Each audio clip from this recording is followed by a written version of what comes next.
My dear, so good to see you again. Oh, what's that? Well, I have been trying to spruce the place up a bit, try to keep it a little neat and tidy. I don't want to get complacent, you know. But please, relax. Sit down.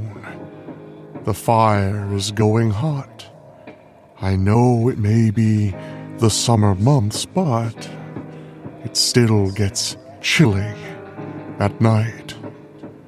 The tea should be done any moment, and I'll bring you a hot cup to enjoy.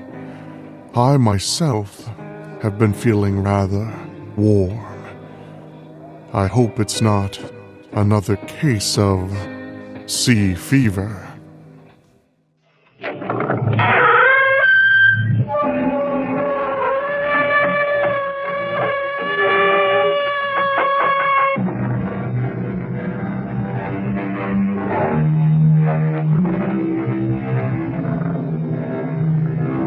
Come in.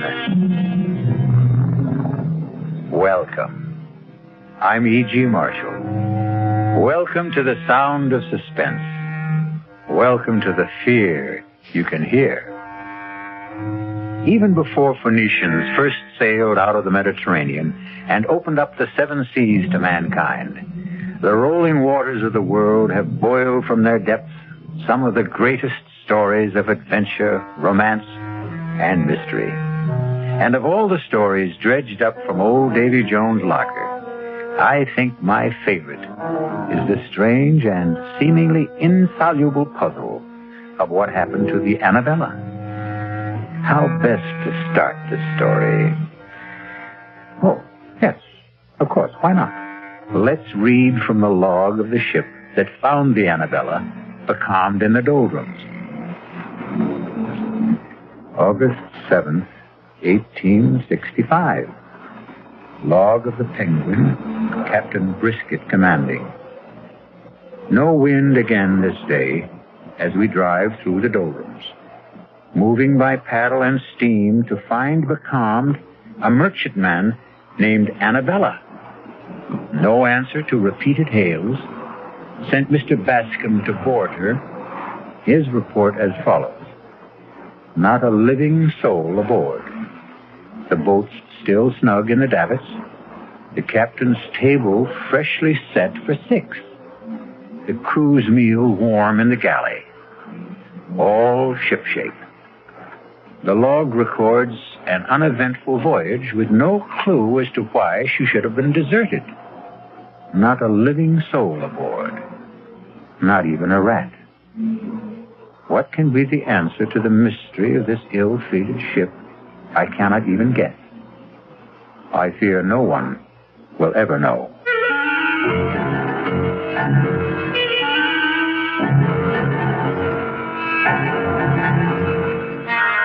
Our mystery drama, Sea Fever, was written especially for the Mystery Theater by Ian Martin and stars George Matthews and Brett Morrison.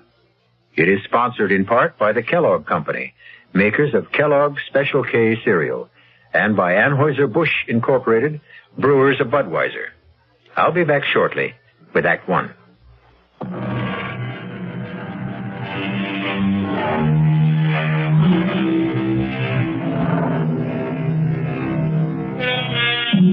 The Annabella set sail from Charlestown Harbor on the 13th day of July, 1865.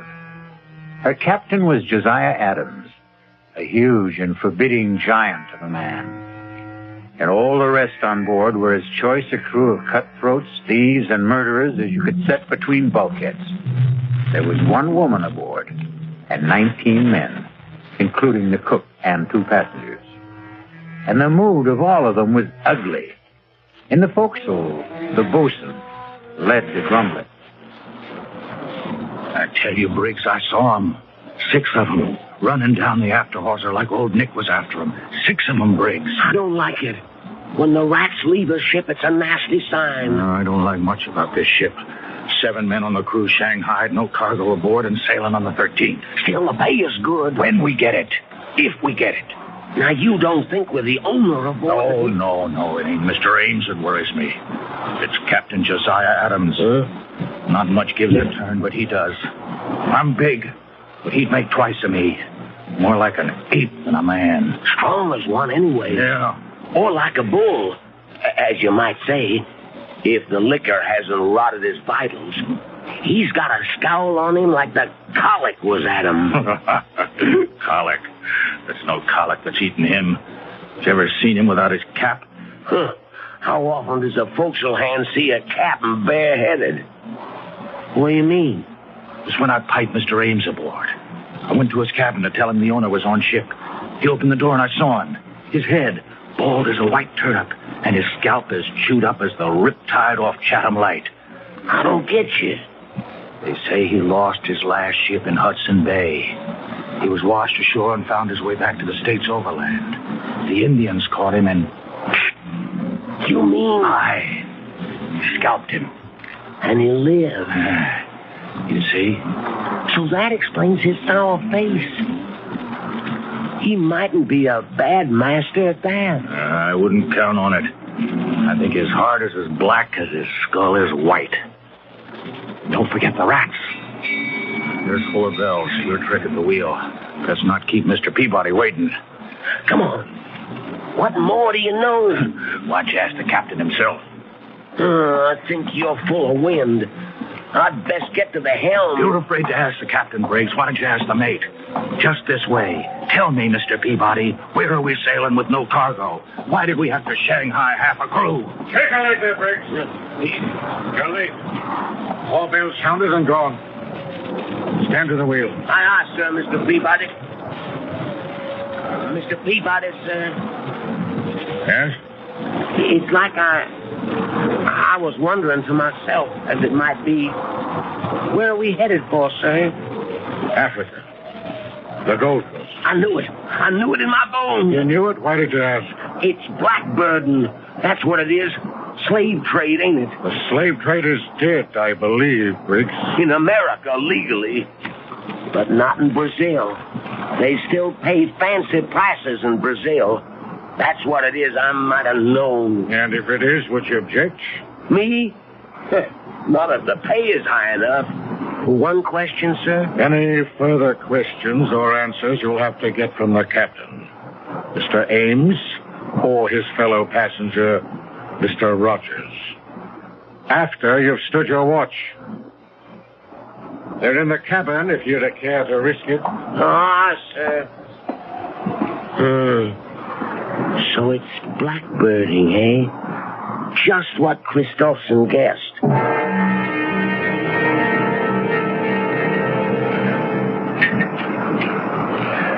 Wine, Rogers. Sherry from Spain. Sharpens the appetite before dinner. Something will have to wet mine. This miserable tub rolls like a horse in mud. Well, you'll soon get your sea legs. A small need of them I'll have where I'm going. You'll need them to get there. To the Gold Coast, Mr. Rogers. The Gold Coast. Heat and dust and flies and traffic in human bodies. Slave trader Rogers. A fine job for a fine gentleman. Would you prefer a prison cell? The past is dead. I stole from you and was caught. You let me choose whether to rot in jail in poverty or in Africa in luxury. I chose the second. Now, in heaven's name, let's forget the first. Gladly. More wine. As much as you desire. There's no lack of it. Mm-hmm. More than enough for the voyage. If the captain doesn't drink it. Captain Adams prefers a lustier brew. He must be the biggest man I've ever seen. And that head... I wouldn't refer to it in front of him. He's tender about that scalp plate. Oh, I wouldn't blame him. How he ever survived. Tribute to his magnificent constitution. The man is all steel. Not all. What? No, he has at least one soft spot. You mean his wife? Well, you know, the old legend is that it's bad luck to have a woman aboard. A woman aboard? Are you trying to tell me that Mistress Adams is aboard this ship? course. I thought you knew. This is no place for a woman. Oh, damn it, Rogers, I won't have it. The woman must be put ashore. I want to talk to the captain immediately. If you want the captain, you'll find him on the bridge. How do you know? My reputation as a ladies' man, Mr. Ames, remember? I make it a point to determine first when the lady is available. You better be joking, Rogers. I wouldn't give that for your life if Captain Adams discovered you toying with his wife.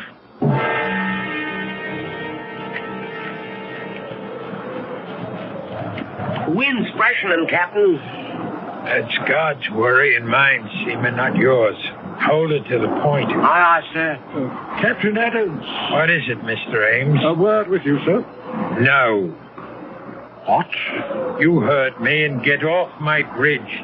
No one sets foot behind the wheel except on my orders or invitation. Dear me, sir, I take umbrage at your attitude. Take what you will. My only concern when I'm on this bridge is the sailing of this ship. Now, will you take yourself off it? I'll meet you after the watch. 6 bells in the saloon, and you can have your word with me. I'm afraid that's not good enough, Captain. You forget... Good enough or not, it will have to serve. Now, will you go below, or do I have to throw you off bodily?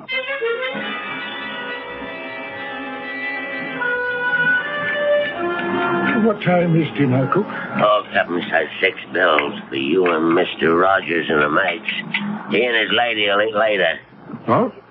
They don't join us? No, sir. Really? Either one? No, sir. Curiouser and curiouser. Why is this lady so afraid for us to meet her? I couldn't care less. She won't be with us long enough to trouble about it. Well, still, it's intriguing. Whitey, you've shipped with the captain before. Is it always like this when his wife is aboard? Mistress Annabella has never sailed with the captain. Till this time. And this time will be a short voyage. Tell me, Whitey, what does the lady look like? Is she fair? Dark? Whitey, you talk too much. This is the last time I warn you. Now, hustle those old bones of yours to the galley and tend to your own affairs. Aye, sir. You want to know what my wife looks like, Mr. Rogers? Oh, a natural curiosity, surely? And let me satisfy it. Once and for all, Annabella is as lovely as I am ugly.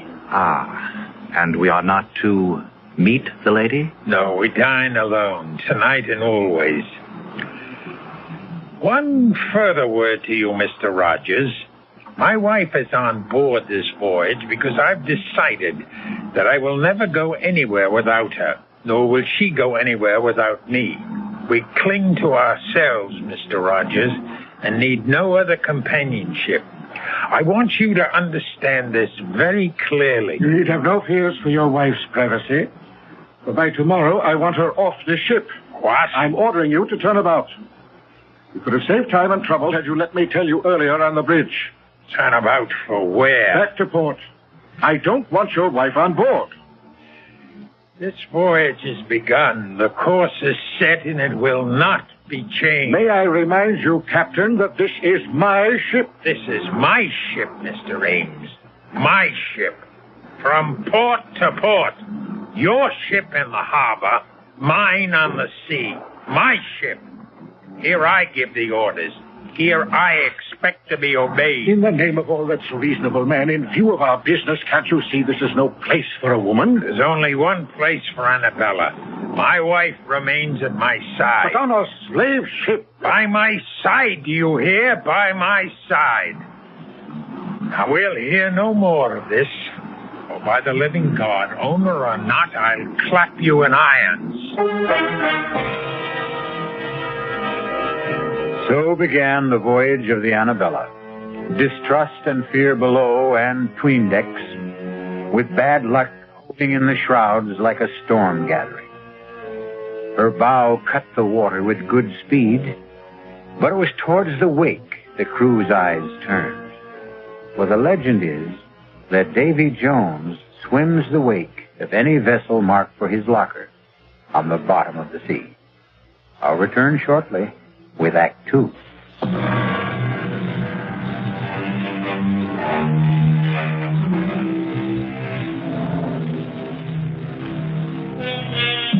For the first week, the Annabella sailed southeast by south, beating down towards the tropics.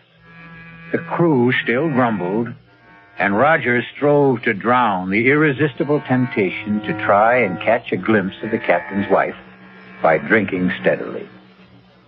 Two things served to deter him: the captain's wary vigilance and his fear of the sheer brute strength of the man.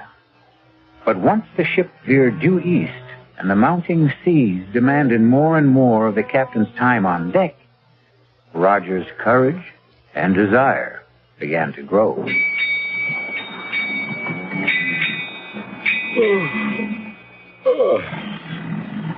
Well, it's time to turn in. Really? What time is that? 8 bells. I'd take a turn on deck if the sun wasn't down. Instead, I'm for my bunk and a book. And you? Oh, the only book I care to open is the closed one that lies astern of us. If you're wise, you'll steer clear of both the captain and his wife. And that Spanish sherry, it's stronger than at sea. Good night, Rogers. Good night, Mr. Ames. Oh, good evening, Captain. Off for the bridge. Yeah, it's making up some dirty weather out. I won't sleep much this night. Batten down tight, Mr. Ames. We may be taking some seas. Are you now for bed, Rogers? No, Captain, I'm not quite finished the bottle. I'd take it with me to my bunk if I were you. You'll be safer on your back when the swells begin to lift. Aye, aye, Captain. But you'll bring us through safe and sound, won't you? I won't leave the bridge till I know all's secure. I want you to sleep sound this night, Rogers. Who mans the wheel, Mr. Peabody? Paget, sir. Soundest hand we have. And the second mate mans the bridge? Aye, aye, sir. Good enough. Follow me aft. Right, Captain. Here. Help me to move this hatch. Here. That's well enough. Now batten down tight when I've dropped through. Make sure she's watertight. Aye, aye, sir.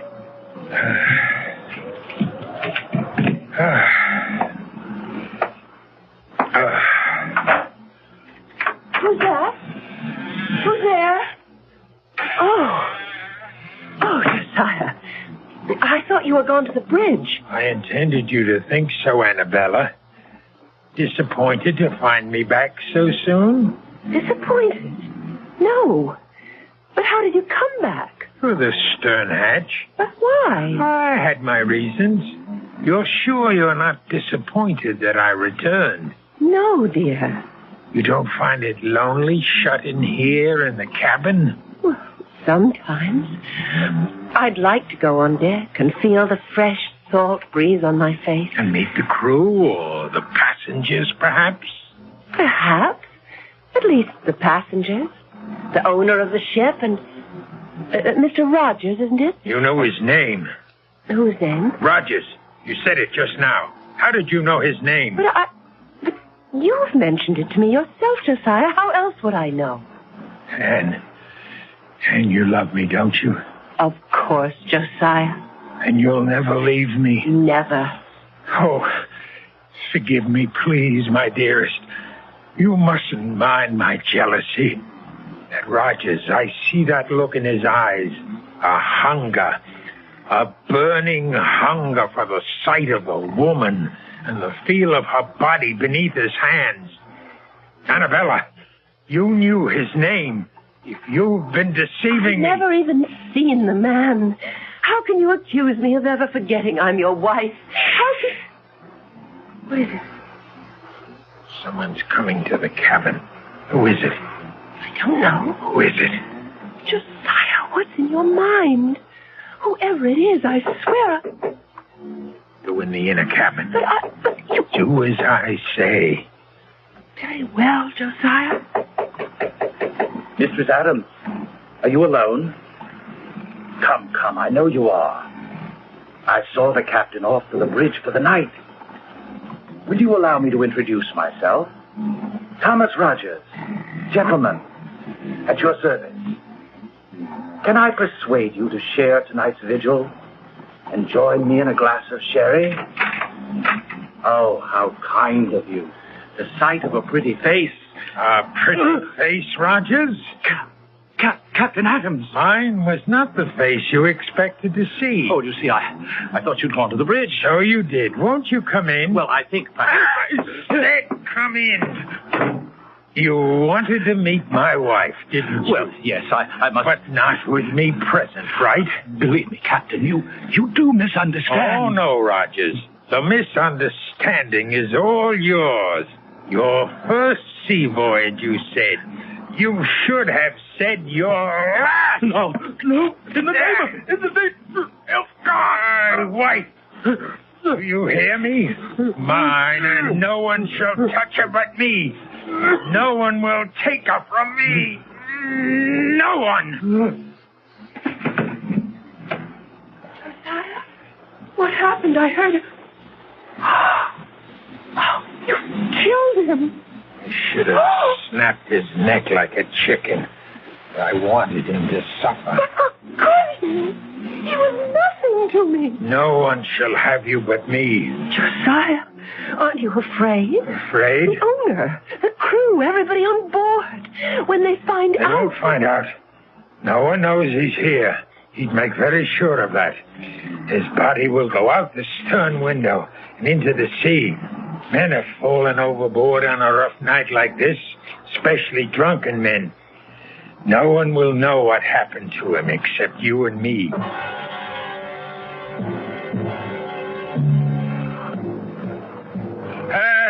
Trim her a little, Briggs. You're losing wind. Bring her nose up, man.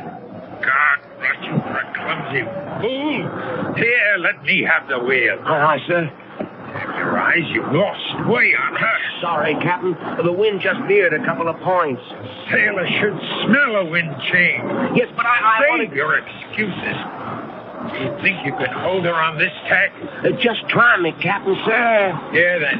But keep her running, all right? Yes, Mr. Ames? Like a word with you below. I can't leave the bridge. Have I your permission to join you? If you insist. Searching for you, sir. I thought you were below. Are you in my cabin? Well, I knocked at the door. There was no answer. Are you inside? Of course not. It's not my custom to invade the privacy of others. My wife is resting. I didn't want her disturbed. What is it you want? Can we get out of this cursed wind? I don't want to leave the wheel. This fool handles it like a landlubber. You can trust me, Captain. I wonder. Come after the taffrail, Mr. Ames. Lead the way, Captain. Over here on the lee side. You'll find the breeze a little more to your liking. You know, I've been concerned since Mr. Rogers' mysterious disappearance last night. Mysterious? A drunken sot who never found his sea legs? I warned him to steer clear of the deck. We did every mortal thing we could to find him. Yes, I know. But without him now to leave as my agent on the Gold Coast, Go on. Well, it's deuced awkward. Without someone to recruit the next batch after we leave, there's little point in continuing on. So, you think we should put back for America? Or the nearest port where I can pick up a suitable man for replacement. And perhaps put my wife ashore. Well, since you mention it, I don't trust women too much in a business like this. They talk too much. Just drop her at whatever port we touch. Oh, I should be glad to make sure she's suitably settled, if you wish it. If I wish it. Do you take me to be mad, Mr. Ames? Mad? Why, believe me, sir, nothing... Don't you think I see through your childish subterfuge? Leave Annabelle with you while I sail off to the ends of the earth? No, please, You, too, trying to steal her away from me. But you can't have her any more than Rogers could. Captain, your wife means nothing to me. I'll make sure she doesn't. Just as I made sure with Rogers Then it was you who... Yes, I killed him with these 2 hands, and he disappeared, just as you will. No! She's mine. Only mine. No one can have her but me.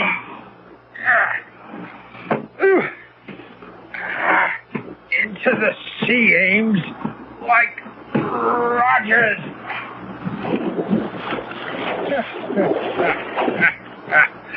The sea can hold her secrets. You all right, Captain? I thought I heard it. Briggs, I told you to mind that wheel. Well, I put the lash on it, sir. I thought I heard it cry, and Said I could trust you. Well, you can, sir. Where's Mr. Ames? He's left. Why? Well, it was just that I thought I heard a splash, and... Oh. You can trust me, sir. No, Captain. No, let go. I wouldn't trust you with the wheel. No, Captain. I wouldn't trust you with my life.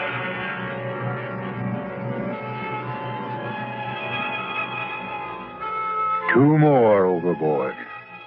19 men the Annabella sailed with, and now there were 17. Evil men, all of them. And Davy Jones swam the wake, waiting for them. For the captain, mad with imagined jealousy, had crossed the line of sanity. His obsession convinced him that he would know no peace till everyone on the Annabella was gone, save himself and his wife. I'll be back shortly with Act 3.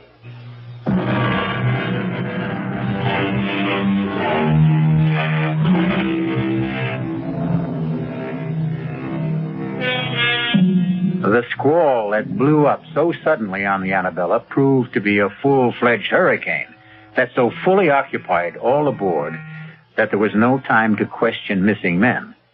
Indeed, 2 other hands were blown out of the rigging or shaken loose before the Annabella found calm waters in the eye of the storm. Now again, discontent grows in the forecastle. The talk of a haunted ship resumes. The word mutiny is on everyone's lips. Mr. Peabody, sir. Oh, dinner so early, Whitey? No, sir, it's mutiny. What? You heard me, sir. Mutiny.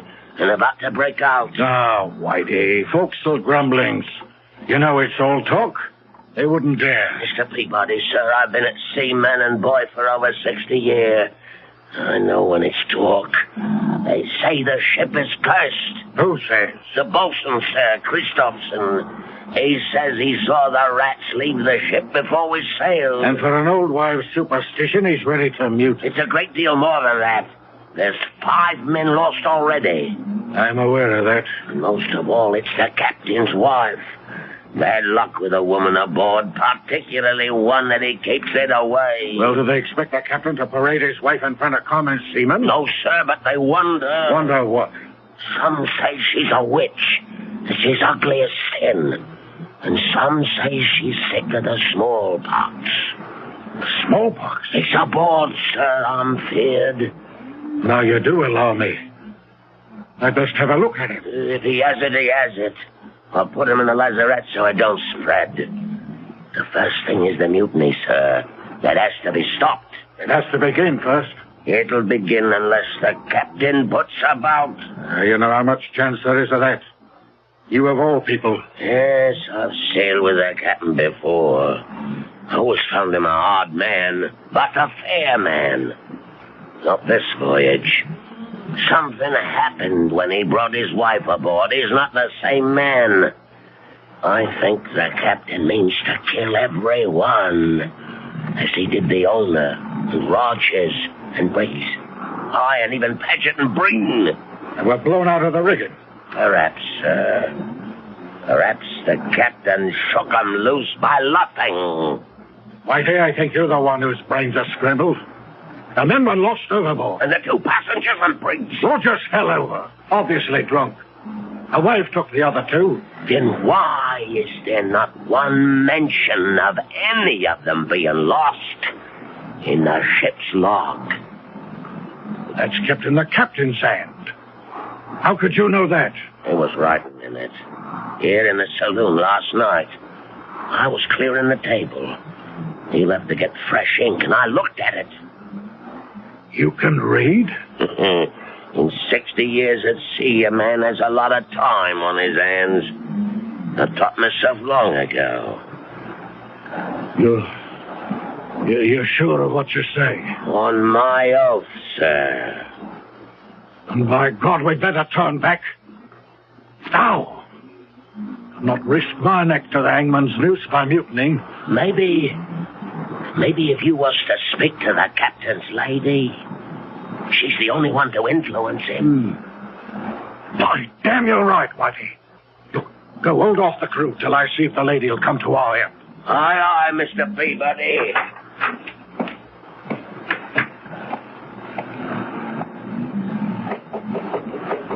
Mistress Adams? Mistress Adams? It is Mr. Peabody, first mate under the captain. Can you hear me? Mistress Adams? I wouldn't disturb you, but the matter's urgent. Mr. Peabody, may I ask what you are doing? Captain, I wanted to talk to your wife. My wife is indisposed. She's a poor sailor, and these last days have worn her out. How dare you disturb her? I felt the matter urgent. Attend me in the saloon, Mr. Peabody. First, let me see to my wife. Aye, sir.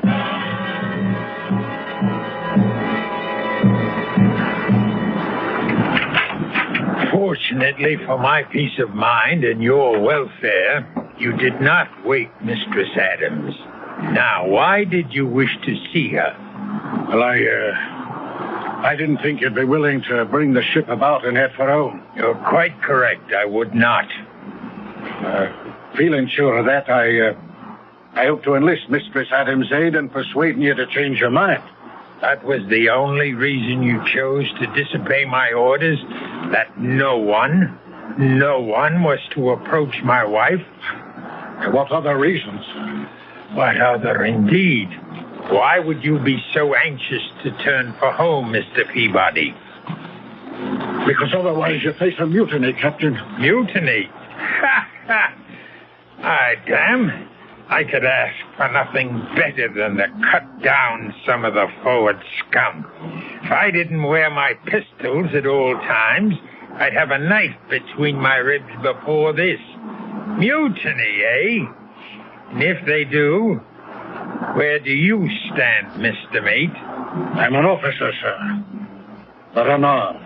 We'll remedy that. Fetch the second mate while I break out the arms. Then we'll muster the crew on deck and have this out. Aye, sir. What about the bosun? The bosun? No. I won't put firearms in his hands. The three of us can stand them off. Turn back, Turn back, for a pack of lily-livered swine. I'll see us on the bottom first. Now, hark to what I tell you. This voyage can make us all rich. No owners split now. The profits are all ours. Sail on with me to Africa, and we'll all reap our reward. Aye, Deep Six in Davy Jones's locker.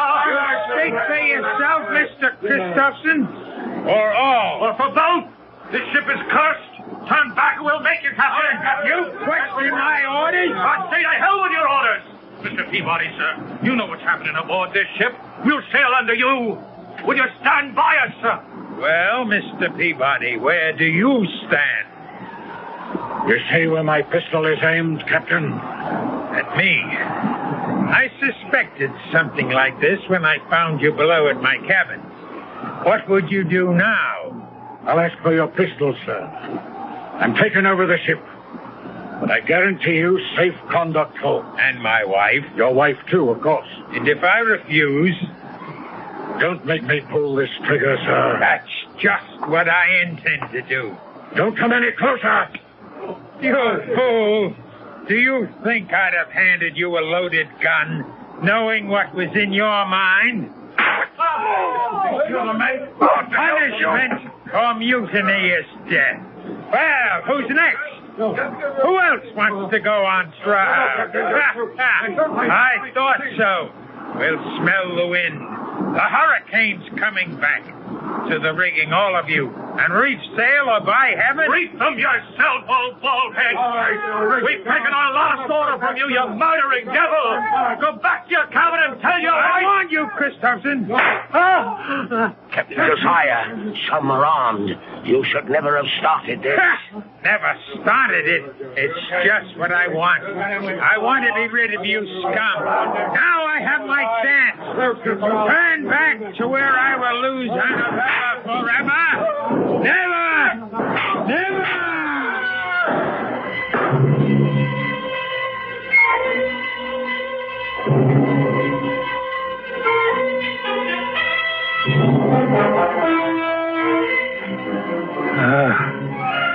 Not a puff of air, Whitey. In the wake of the storm, we'll lie here wallowing in the doldrums for God knows how long. It's as well, sir.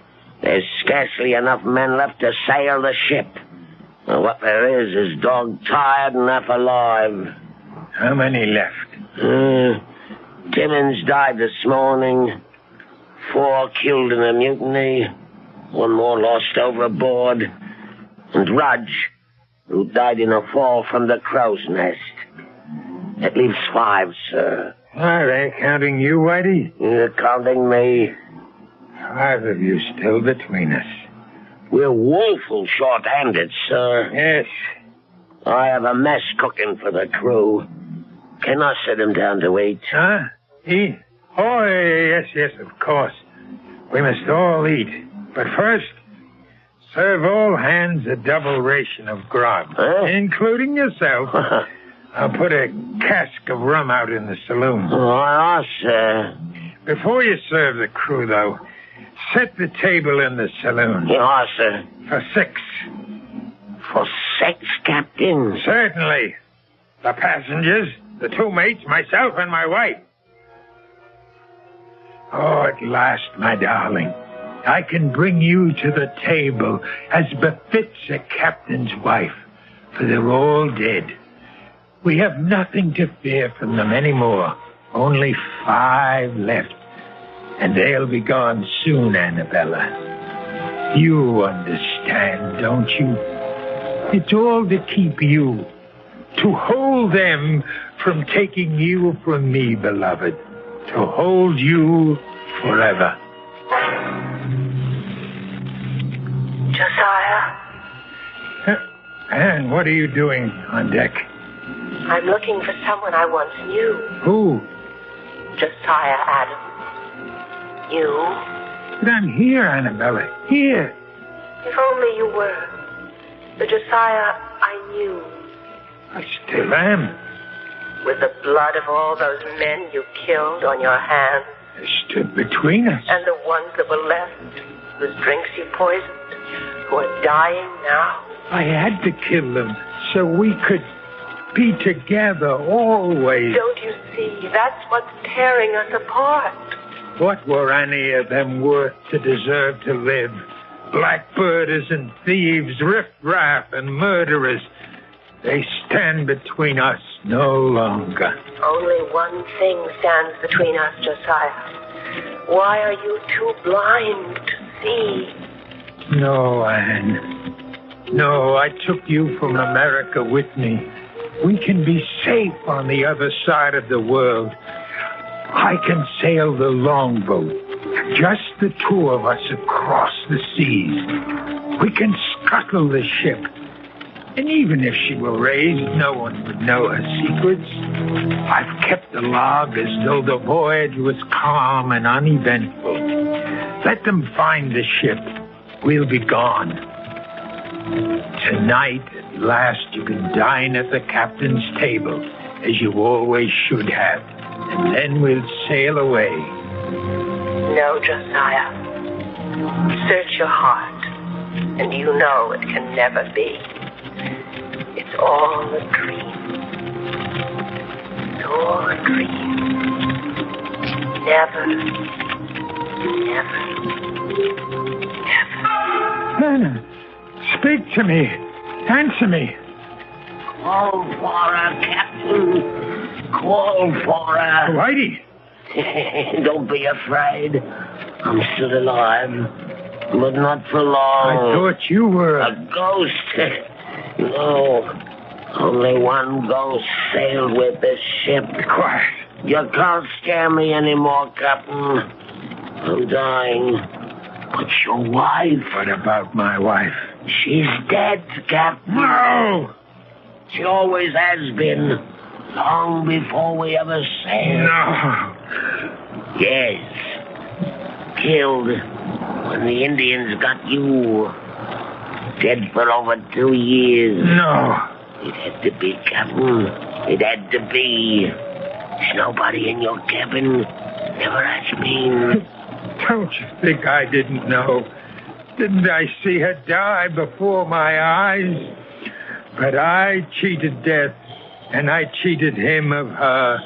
I took her away with me to the ship. I had to keep her alive. I had to. You had to kill all of us to do it. Because all of us, alive, were proof that she wasn't. It had to be. And you're alone at last. Or will be. All of us are dead save me. And I'm almost gone. I'll be alone at last. And I can bring her to my table, like the lady she is. The table is set for 6. But there'll be only one of you there, Captain. Or 5. The dead don't mix with the living. There's only one way to find your wife again. Only one way. The last of them. Annabella, we're free. Annabella, where are you? Anna, come to me. Annabella. Annabella. I know you died long ago in America, but you lived on in my mind, in my heart and in my blood. I thought if I took you with me to the sea, away from the land where I dug your grave, you could still live and breathe for me alone. There's only one way to find you at last. Oh, Annabella, forgive me, love, for all that I've done.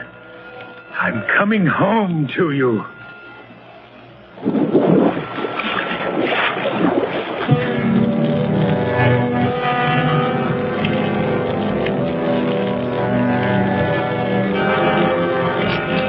"19 men sailed with the Annabella, and 19 men went to the bottom of the sea.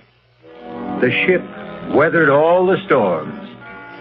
But then, a ship is a woman, which only goes to prove that on land or sea, the ladies have the better instinct for survival.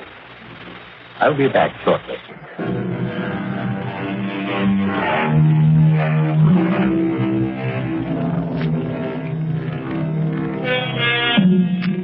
Somewhere in the green depths, I wonder if the captain sits presiding at his table. But if he does, there's at least one empty seat. For Mistress Annabella died on land. She'll never come back to the sea, or him. Which seems fair enough, wouldn't you say? He didn't exactly deserve a happy ending.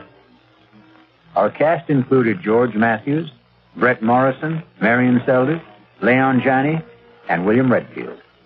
The entire production was under the direction of Hyman Brown. Now, a preview of our next tale. Lightning Strikes Again.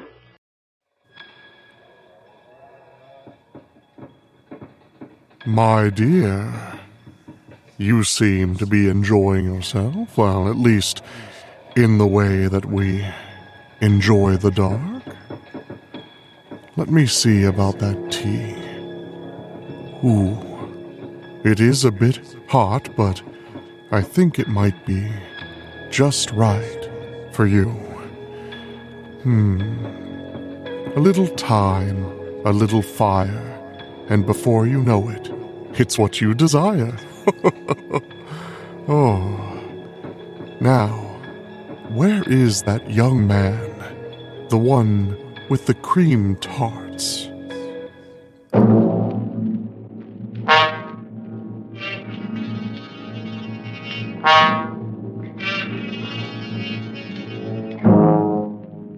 Started your Christmas shopping yet? Worried about where the money's coming from? Want to get away from it all? We offer you escape.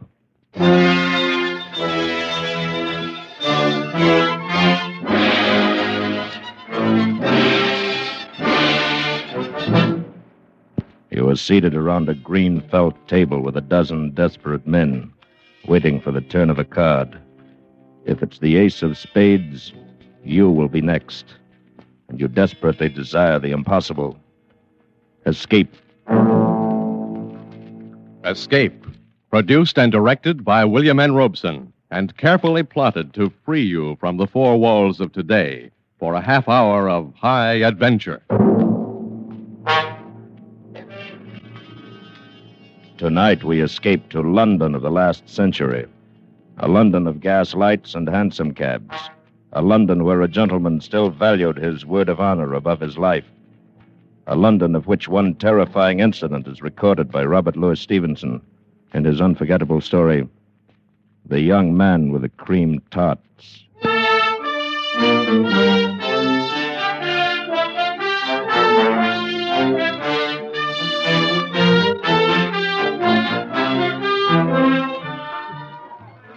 Oh, bored? Or rather, city seems to offer little amusement tonight.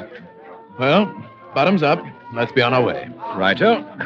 Your health. And yours. Ladies and gentlemen, please have a cream tart. It's absolutely free. My compliments. Madam, will you honor me? Sir, will you honor me? Well, now, what's this? A young man with a tray of cream tarts. He's giving them away. Perhaps one of the turns on the bill. Perhaps. Shall we go? Yes, Sir, let's. I pray you accept this confection, for if you do not, I'm bound to eat it myself. You must be crazy. I was never more sane. You refuse? I do. And there's nothing for it but my 27th tart since 5 o'clock. Now there are but two left. You, sir. Yes? Will you so far honor an entire stranger? It's really excellent pastry. I should know. I've eaten enough of them. It is not the nature of a gift that is important, but the spirit in which it is offered. The spirit, sir, is one of mockery. Mockery? And whom do you mock? Myself. However, my purpose at the moment is not confession, but rather distribution of these cream tarts. Won't you and your friend dispose of the last of them? Yes. Yes, on one condition. If my friend and I eat your last two cakes, we shall expect you to join us at supper. Supper? It's a horrible thought. I've already eaten 24 of these pastries. Very well, then we shall omit supper and become better acquainted over a bottle of wine. I'm uncertain whether my repugnance for these two remaining tarts or the attraction of your invitation compels me, but I accept. Excellent. Then let us finish off your pastry and seek a more quiet place. How about Michelle's in Soho? Splendid. Shall we go?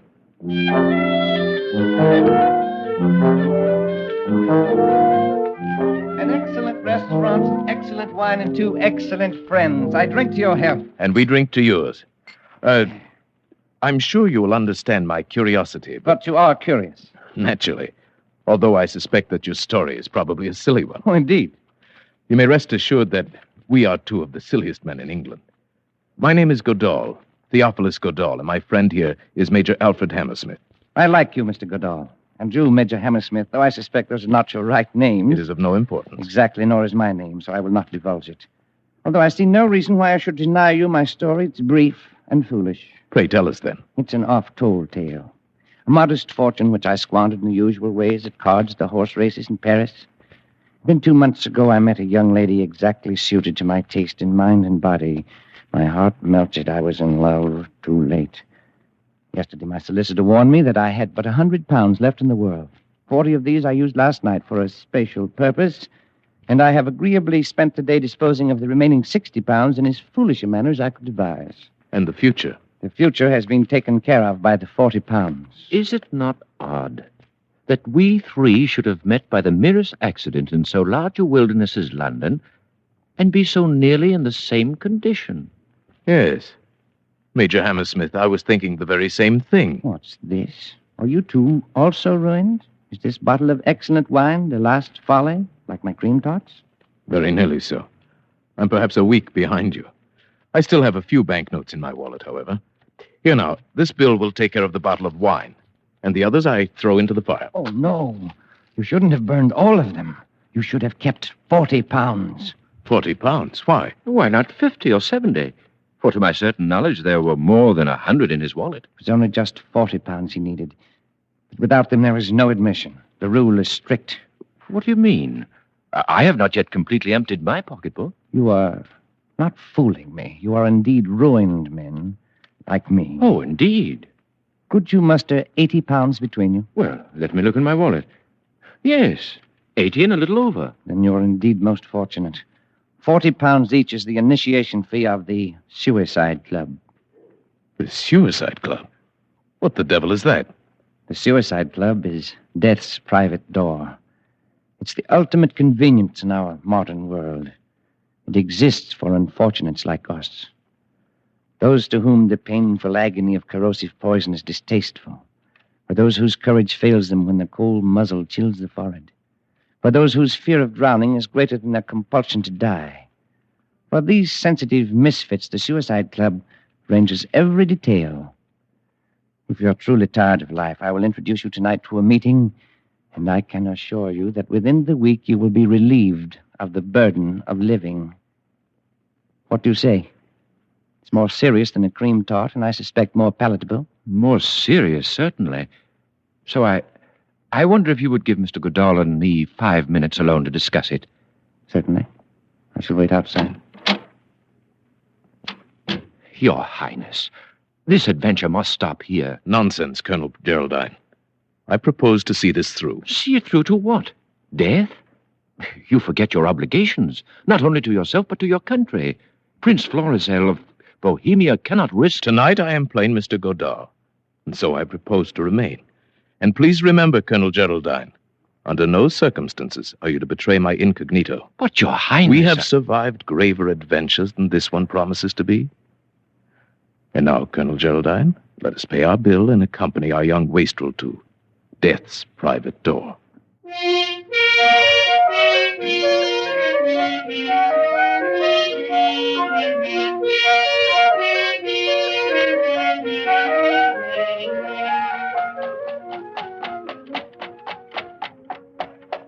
Well, here you are, Governor. Box court. Gentlemen, we have arrived. Here you are, cabby. Keep the change. Oh, thank you, sir. Come on. Well, Mr. Godard, Major Hammersmith, there is still time to change your minds. Lead on, sir. My mind's made up. And mine. Follow me, then. As dark as a tomb. An apt and concise simile.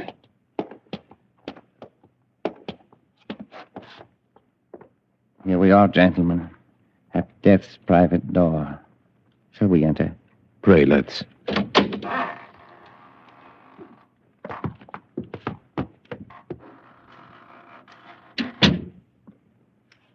You may hang your things in here. If you'll be good enough to wait, I shall call the president. Of all our follies, this is the wildest and most dangerous. I'm beginning to believe you're right. Let me beseech your Highness Do not forget you are my aide-de-camp. Not your father. Yet I am responsible to the king for your well-being. Colonel Geraldine, you're not afraid. Certainly not for myself, but for your Highness. Shh, quiet. The president will see you in his office. I have vouched for you, but you must give him honest answers. The indiscretion of a single member might lead to the dispersion of the society forever. We can't afford to take that risk. Follow me. In here. He's waiting for you. Good evening. I am told that you wish to speak to me. We have a desire, sir, to join the Suicide Club. Sir, you've made a mistake. This is a private house. You must leave it instantly. We have come here upon the invitation of a friend of yours. He's already told you of our desires. And believe me, sir, When one has come this far along the path, one is not likely to be turned away and certainly will tolerate little rudeness. Permit me to assure you, either you will oblige us in the matter, or you'll regret ever having admitted us to the premises. Well, now, that's more like it. This is no place for men not yet desperate. I believe you, sir. But what of your friend? My reasons are even more cogent than Mr. Goodall's. I was cashiered out of my regiment last week. Why? Cheating at cards. I see. And you, sir? What is your reason for being tired of life? Unadulterated laziness. Don't trifle with me, sir.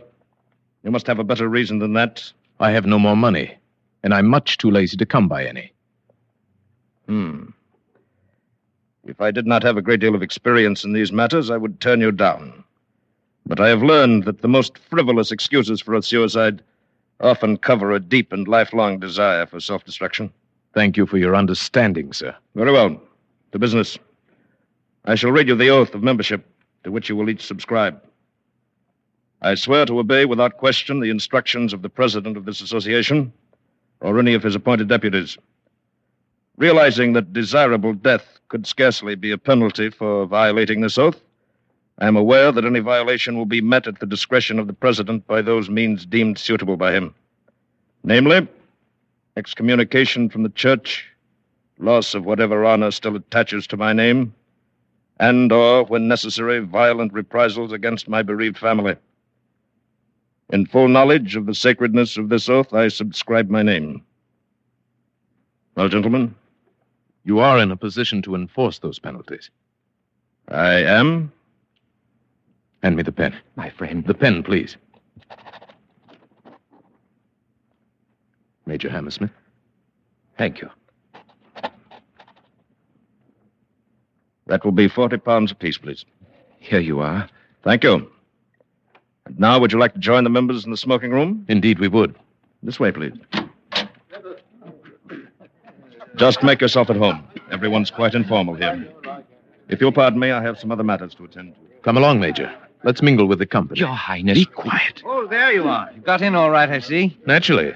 You'll never regret it. I'm sure we shan't. Do you care for a game of billiards or perhaps some whist? No, not immediately, thank you. I should like just to wander around and listen to the conversation. You'll find it most revealing. You understand. She had always stood in the way of anything I wanted to do. And I don't care if she was my mother. She crossed me one time too often. You may be sure that I would never have joined this wretched club if I had not read The Origin of the Species by Darwin. I could not bear to be descended from an ape. Certainly, Too I ghastly to understand. bear, you know. There are some men who cannot abide the restrictions of the monastery. And after the abbot discovered me, there was nothing I could do. It's I don't incomprehensible to me. What is? Why, this talk, this boasting, this self-justification. If a man has made up his mind to kill himself, let him do it like a gentleman. Be done with the matter. As I told you, there are some of us more frightened of the act than of the result. There's only one man in this room who does not seem to be in a state of hysteria. Who is that, Mr. Goodall? Why, the gentleman sitting on the divan. Oh, yes. Yes, Mr. Malthus. Would you like to meet him? Yes, please. These others are too obvious. There's nothing very subtle about Mr. Malthus. He looks like death himself, wearing thick eyeglasses. Let us discover for ourselves the reason for his relaxation. Mr. Malthus. I should like to present two new members, Mr. Goodall and Major Hammersmith. How do you do, gentlemen? How do you do, Mr. It's a pleasure, sir. Won't you sit down? Newcomers. Newcomers. I envy you the novelty of your first visit. You will learn to relish it if you are spared. Why, my dear sir, this club, gentlemen, is the temple of intoxication. If my health would permit it, you may be sure I would be here more often. For this is my last dissipation. Believe me, sir, I have tried them all the vices. Yes. People trifle with love and ignorantly call it man's most powerful passion. Nonsense, sir, nonsense. Fear. Fear is the strongest passion. It is fear that you must trifle with if you wish to taste the intense joys of living. Envy me, sir. Envy me. I am a coward. How, sir, is the excitement so artfully prolonged? Oh, of course. I must tell you how the victim for every evening is selected, as well as the member who is to be death's high priest for the occasion. Great heavens. You mean they kill each other? The guilt of suicide is removed in that way. Then I, or my friend, or you, any of us, might be selected this evening to murder another man? Exactly. But how have they escaped the attentions of the law? The ingenuity of our president knows no limits. The departures always appear to be accidental. Oh, it's monstrous. On the contrary, my dear Major, it is godlike. Oh, yes, of course. But Mr. Malthus, I am still in the dark as to how the members are selected for the evening's work. Oh, of course, I forgot to explain. But I see that the others are filing into the card room now, and the play is about to begin. You shall see for yourself. Will you lend me the help of your arm? I'm quite paralyzed, you know. Oh, of course. Thank you. This is the moment for which I live. The quintessence of poignancy, the ultimate of passion. Coming here as infrequently as I do, I've savored this bitter taste of fear longer than the others. But my turn will come. Who knows? Perhaps tonight. But how is it done? Tell us what to expect. Oh, it's so simple. The president deals from an ordinary deck, playing cards, and each man turns up his card as he receives it. The ace of spades, the card of death. Ace of clubs designates the official of the night. The murderer. If you like. Here, 3 chairs together. Happy young men. You have good eyes and can follow the cards. I only make out the faces. Is everyone here? My friend, we still have a fighting chance to escape. Quiet. Let us play the game. Attention, gentlemen. 3 of clubs. Jack of hearts. 10 of diamonds. King of clubs. Queen of hearts. 3 of spades. 9 of clubs. 6 of spades. Oh, no! It's our young man of the Cream Tarts. He's drawn the ace of clubs. I came here to be killed, not to kill. I want to Gentlemen. die, not murder. I must caution the members against such unseemly outbursts. But I don't want to. Since the ace of spades has not yet turned up, I will continue the deal. Oh, no. I don't want this. 8 of hearts. No. 7 of clubs. King of diamonds. Jack of spades.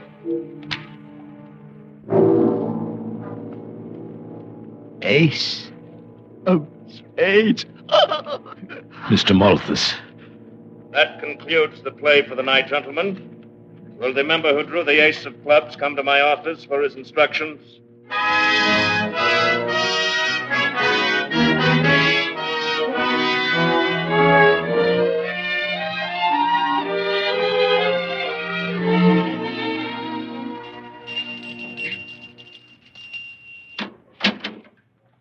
Did your Highness ring?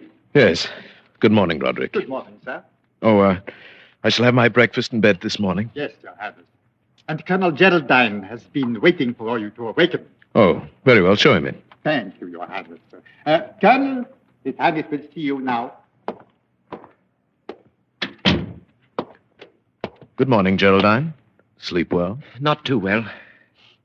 Did I dream it, or were we initiated into the suicide club last night? Seems like a nightmare. It was a nightmare, but you didn't dream it. Here, look at this, the morning paper. Huh? Melancholy accident. This morning, about 2 o'clock, Mr. Bartholomew Malthus of 16 Chepstow Place, Westbourne Grove, on his way home from a party at a friend's house, fell off the upper parapet in Trafalgar Square, fracturing his skull. Death was instantaneous. Mr. Malthus, accompanied by a friend, was engaged in looking for a cab at the time. If ever a soul went straight to hell, it was that poor paralytic. Yes, at least he's dead and out of it. But think of our young man of the Cream Tarts. Last night that lad was as innocent as you and I. This morning he is a murderer. Thank heavens we're safely out of it. Are we? Oh, no. You're not going to return. I must. You are infected with a passion of fear just as poor Malthus was. Perhaps. Whatever it is. Tonight, once more, we take our places at the table of the Suicide Club.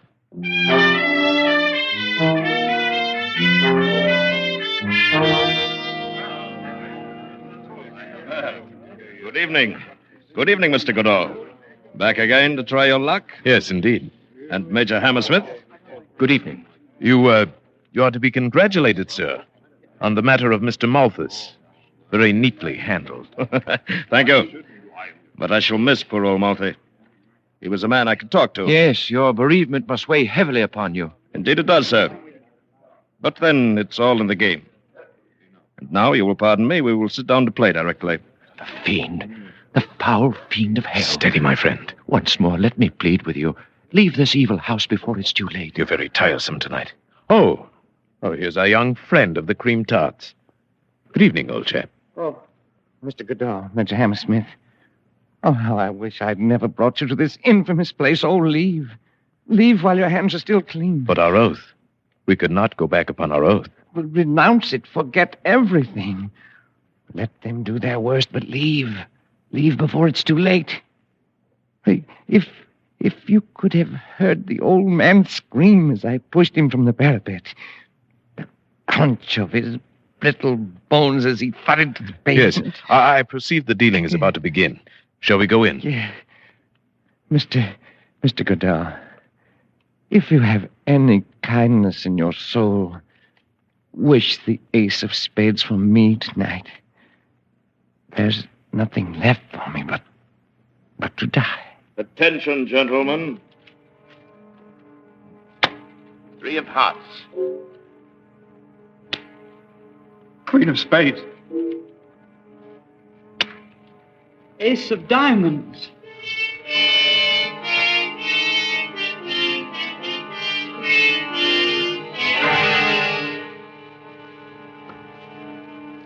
Three times around and neither black ace has come up. We are just 13. This at the table. This 4th round. This will tell the tale.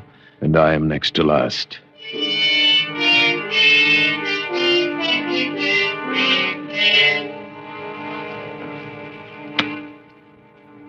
Ace of clubs!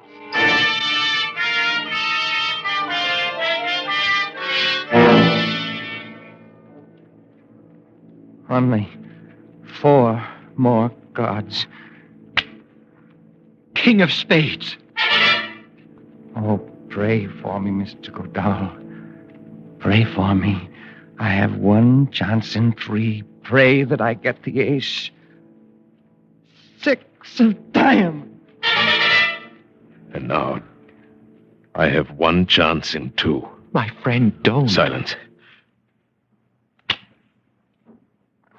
Ace of spades. Very well. That concludes tonight's play, gentlemen. Oh, Mr. Goodall, I'd give $1 million if I had it for your luck. I would sell you this card for much less if I could. Well, Mr. Goodall, my congratulations. I am pleased to have met you, sir, and to have been in the position to do you this trifling service. At least you can't complain of delay. Yes. And now, before I leave forever, I should like to ask a question.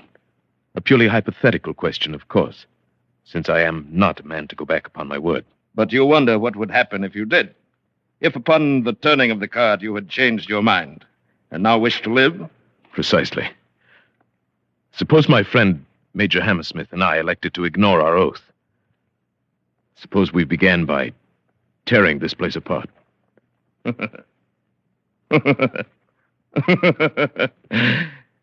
You wouldn't even get started. The guests themselves are desperate men, but if they did not stop you, the servants, who are even more desperate, would. You would never leave this house alive. I see. Well, it was purely an academic question. Naturally. Very well, then. What are my instructions? You will proceed along the Strand in the direction of the city, on the left-hand pavement, until you come upon a black carriage with drawn curtains. In this carriage will be the member who has tonight drawn the ace of clubs. My executioner. Your collaborator in suicide. You will enter the carriage, and he will continue your instructions. Please have the kindness to obey him in every detail. The authority of the club is vested in his person for the night. I wish you a pleasant walk. Thank you. But first I must say farewell to my friend, Major Hammersmith. I regret that it's strictly against the rules. No farewells. Too disturbing for the still living members. You will leave through this side door to the workroom. But I must have... We won't have any trouble now, will we, Mr. Goodall? No. No, of course not. Your coat? And hat? Your stick? Thank you. Again, Mr. Goodall. A most pleasant walk. Death's private door. Why didn't I listen to Geraldine before it was too late?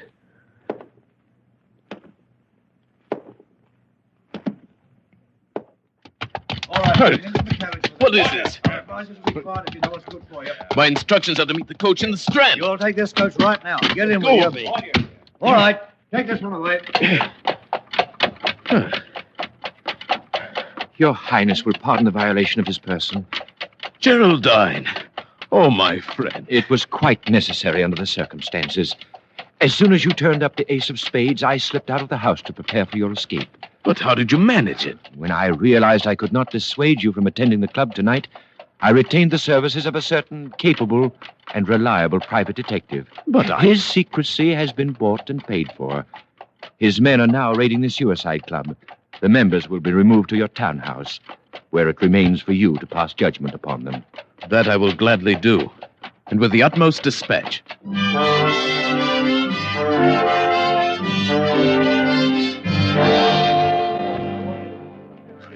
What have they brought us here for? They didn't look like Scotland Yard men to me. What difference does it make? Perhaps this will be a quicker way out.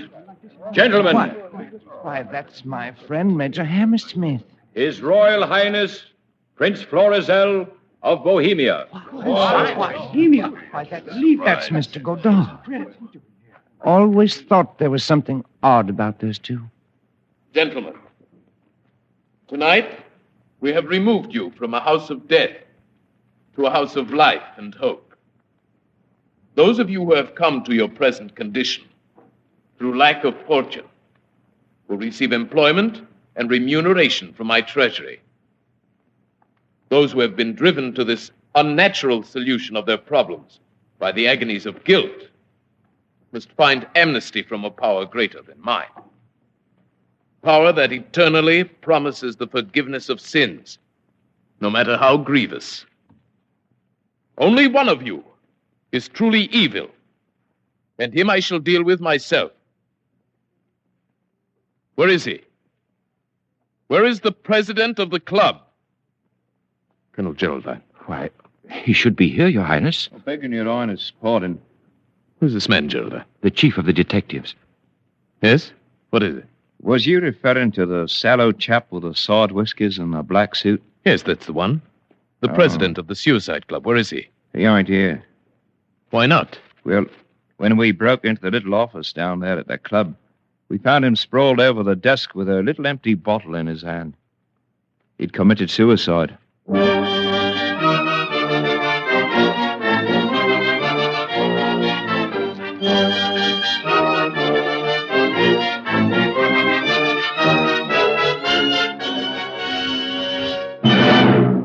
Escape is produced and directed by William N. Robeson, and tonight brought you The Young Man with the Cream Tarts by Robert Louis Stevenson, adapted for radio by Mr. Robeson, with Paul Frees as Prince Florizel, Bill Johnstone as Colonel Geraldine, and Barton Yarborough as the young man.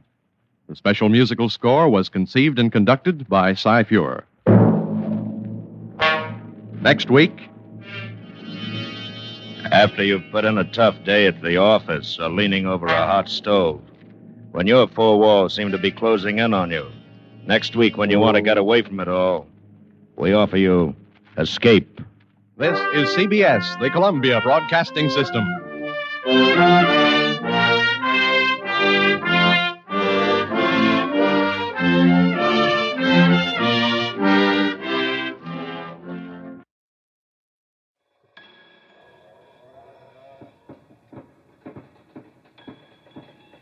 Do you ever wonder, my dear, if you're having a memory or a premonition? It can be very hard to tell the two apart in my experience. Well, I suppose it's no matter. I shouldn't be worrying about the things I'm seeing in my mind's eye. Oh, what's that? Well, that's a interesting point. I hope not, but perhaps you're right. Perhaps I should try my best to move away, to forget last night.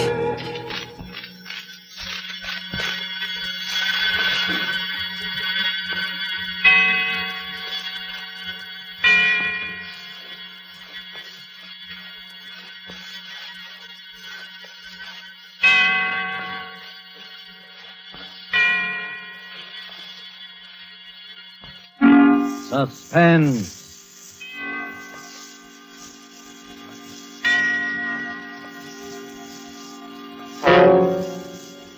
This is the Man in Black, here again to introduce Columbia's program, Suspense. Heading our Hollywood cast is a young lady known simply as Margot, whose talent for the art of suspense has been heard before on this series. Tonight, Margot, using the name of Jacqueline Blaine, tells of strange happenings on a Jude ranch, including the hurried and unexplained departure of an important guest.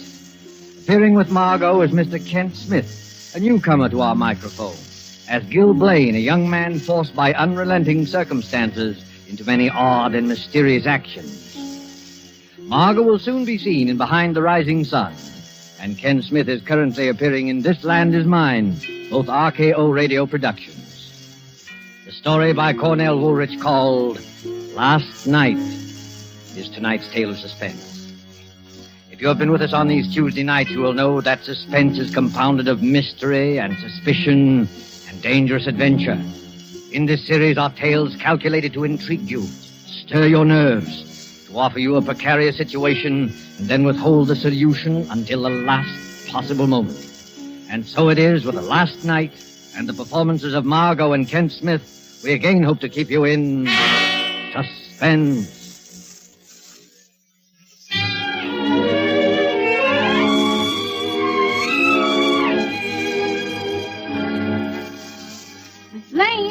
Miss Blaine, it's late. Ain't you figuring on getting up at all? Huh? Oh, yes. Oh. I'll be down in a minute, Leona. Go away now. I lay there looking up at the ceiling. Strange, I hadn't slept well last night. All night I had tossed and turned. Worry. That's what it was.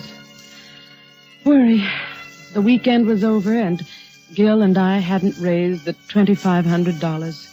We were right back where we started from. Stuck here in the Hudson Valley with our dude ranch that wasn't paying expenses, and the debts piling up like new snow. That was Gil in the shower. I lay still and listened to the hiss of the water. Poor Gil. It had been a tough weekend for him, trying to be nice to Mr. Burroughs, neglecting the other guests to play up to him, flattering him, agreeing with everything he said. What was the use? I knew he'd never lend us the money. I knew it from the first. I never even wanted to invite him and his secretary up, but Gil had pinned his hopes on it. He'd worked so hard. Worked. Funny word to apply to it. Maybe if Gil had done some real work now and then instead... Morning, Jackie. Morning. Well, how did you make out? How did you make out with Mr. Burroughs? Gil, I'm talking to you. Is he still here? Who? Mr. Burroughs. Oh, no, he left. Well, I'm glad I didn't have to say goodbye to him. I got pretty tired of being nice to him, didn't you? Yeah. Took the 8 o'clock train? 8 o'clock. He took the milk train. The milk train? How do you know? Well, I drove him to the station. That's how I know. Well, what were you doing up at that hour? Well, I hadn't come to bed yet, that's all. But what got into him? The milk train? Why, That hits here about 4:30 in the morning, doesn't it? About? Well, I can't get it into my head why they should bolt off like that. He went alone. His secretary's still here. You mean he left without Marsh? Yeah, Marsh was up in his room sleeping at the time. I guess Burroughs didn't want to wait for him. He went off and left his secretary behind? Well, now, that's the strangest thing I ever heard of. Why did he bring him in the first place? You had a row with him, Gil. He turned you down and you let it get the best of you. I did not. That's why he suddenly decided to leave like that. I did not, I tell you. Why should I say I didn't if I did? Oh, I don't know. Everything is so mixed up. Gil, dear, want to toss me my dressing gown? It's on the chair there. Here you are, honey. Oh. Jackie? Yes? Jackie, I got it out of him. What? I got the $2,500. Gil. He finally gave in when I was driving him to the station. Well, you got all of it? The works. I didn't think he would. I mean, the way he was acting. Yes, I know, but he began to soften up after you'd gone to bed. When I asked him, he came through. But, Gil, you mean he carries that much cash around with him? Well, there it is, isn't it? That's funny. You know, he came to me only yesterday and asked me where he could cash a $25 check. Oh, yes, I know about that. I cashed it for him. But $2,500. Well, he had that all ready for deposit when he got back to town Monday. Couldn't get it to the bank on time on Friday. Oh. He didn't want to touch it, but when I told him I'd rather have cash than the check, well, he just went the whole way and accommodated me. Well, if there wasn't any friction, why did he leave at such an unearthly hour? I don't know. But, Gil... And I don't care. Oh, look, baby. We got the money. Let's just be thankful. Well, of course I'm thankful. It's just that... Miss Blaine? Miss Blaine? Yes, Leona. Well, just about to give you two up. Miss Rose and Mr. Carmen's almost finished with the breakfast. Ain't you two coming? Yes, in a minute, Leona. Come on, Gil. Let's hurry. It's hard enough to get paying guests without neglecting the ones we have. Well, I done fixed up Mr. Burroughs' room while I was waiting for you. Mr. Burroughs' room, but... You didn't have to bother. He won't be using it anymore. You won't? No, he left. You done left? Why, yes. Leona, what's the matter? And what about all them suits and things you left hanging up in the closet? His clothes? Left in the closet? What about that, Gil? Well, he left in an awful hurry, that's all. Oh, leave me alone. Don't let's talk about it. All right. But somehow, I feel that something very strange happened last night.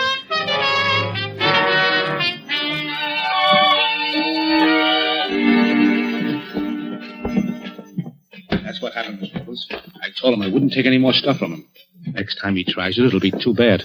For him. Here comes Gil and Jackie. Yeah. Have some more eggs, Carmen? Oh, hello, Gil. Oh, hello, Jackie. Gil. What do you do so chummy about? Why, we were just talking about Mr. Burroughs. Mr. Burroughs? Why, yes. Mr. Carmen had an appointment to play golf with him today. Golf? Yeah. Yes, fine player, fine player. Oh, by the way, where is he? I haven't seen him all morning. He's not here. Not here? Well, what do you mean? He's left. He left? Yes, can't a guy leave if he wants to? Sure, I... Well, for one, I'm glad. He was an old goat. He's mad because he made a pass at her. Well, you didn't like him too well either, Carmen.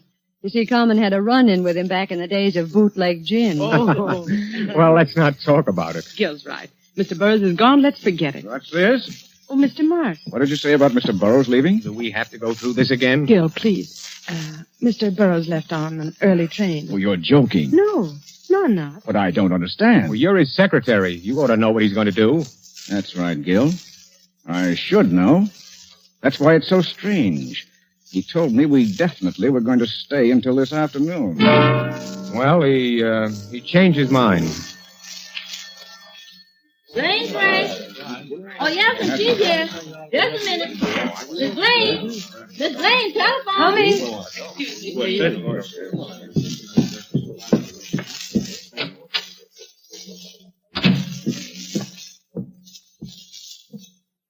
Hello. Mrs. Blaine? Yes? This is Mrs. Burroughs. Oh, how do you do? We were awfully sorry you couldn't come out with Mr. Burroughs for the weekend. I'm sure you'd have I think enjoyed it was most inconsiderate of home not to let me know he was staying over an additional day. And you can tell him so for me. I think the least he could have done was phone me or send a wire. Mrs. Burroughs. I don't doubt he finds it attractive up there. Mrs. Burroughs, wait a minute. He isn't here anymore. He did leave early this morning. Early this morning? What do you mean? Well, he took an early train. He should have been in at, now let me see, at 8:30 this morning. 8:30? Well, then where is he? Why hasn't he come? Well, maybe he went directly to his office. Oh, no, I called his office. They haven't heard from him. You see, that's why I'm calling you. Oh, I don't understand all this. It does seem that Marsh would at least get in touch with Marsh? me. Well, Marsh is still here, Mrs. Burroughs. Marsh is still there? Yes. He went off without Marsh? Oh, now I know there's something wrong. Why, he's never done that before. Please, Mrs. Burroughs, I'm sure there's nothing wrong. He's just, well, I'd better let you talk to Marsh. Well, yes, please get him.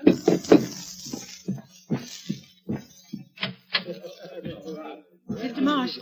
Marsh, Mrs. Burroughs is on the phone. She wants to talk to you. Better take the extension in the front room. All right. She's very upset. We have to calm her. Hello, Mrs. Burroughs. Marsh is coming. Oh, something's wrong. I know it. Hello, Mrs. Burroughs. Oh, Marsh, is that you? Yes? Marsh, did you know Mr. Burroughs was going to leave? No, he didn't say anything to me. Well, Mrs. Blaine says he's left. Should have been here, and he isn't. Well, I don't... He probably was just delayed. Oh, no, something's happened. Charles, Marsh, he had that important package in his inside pocket. He did? Yes. Oh, I don't know what to do. Shall I call the police? The police? Well, that's not necessary. Mrs. Blaine's right. Let me take care of it. I'll wait a few hours, and if he hasn't shown up by then... All right. Do what you think best. Hello? She hung up, Mrs. Blaine. Important package. The $2,500. The $2,500 Gil got. Oh, Gil.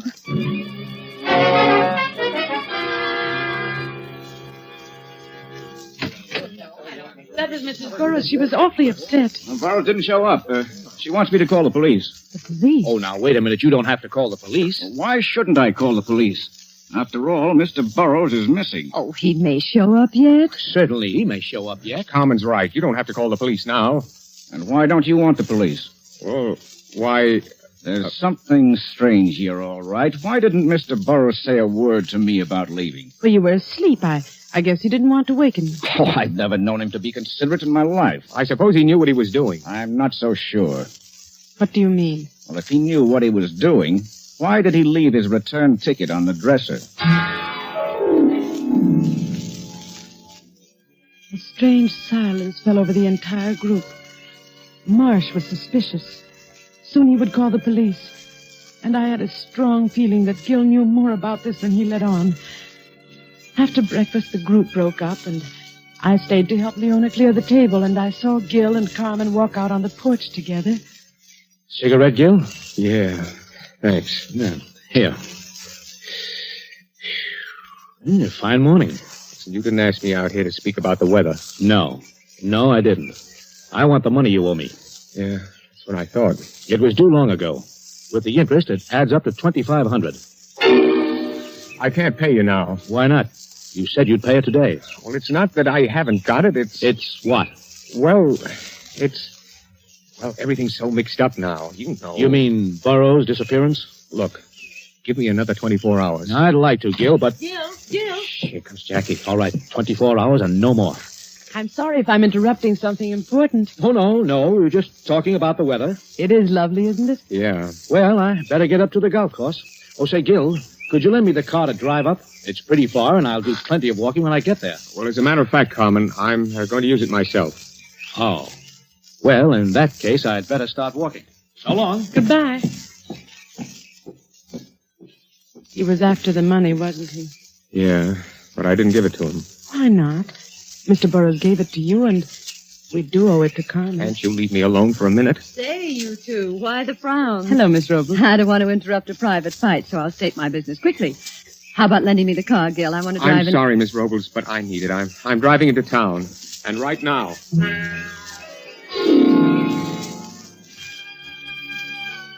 Gil drove off. The rest of the day went by in a haze. Gil didn't come back. He stayed away all day without even phoning me. He had never done that before. It almost seemed as though he avoided me intentionally. Toward evening, as I was putting the finishing touches on dinner, Leona came up to me. There's a man here to see you, Miss Blaine. Where is he? In the front room. Well, who is it? Somebody I ain't never seen before. All right, I'll talk to him. You look after things here, Leona. Yes, I will. Good evening. My name's Ward. I'm Mrs. Blaine. You wanted to see me? I wanted to have a few words with Mr. Blaine. Oh, I see. What was it about? You know what it's about. It's about Burroughs. His office sent me down. Mr. Burroughs? What about him? He was a guest here, wasn't he? Yes. When did he leave? Last night, my husband drove him to the station. Really? How interesting. What do you mean? We happen to know that he never got on that train. Oh. I thought maybe your husband could tell me a few things I'd like to know. I'll see if he's here. Just a moment. I'd also like to see some of the other guests. Well, I'm sorry, but nobody's here just now. Miss Robles is out walking, and Mr. Carmen hasn't... Carmen? Carmen? A short, fat Italian? Why, yes.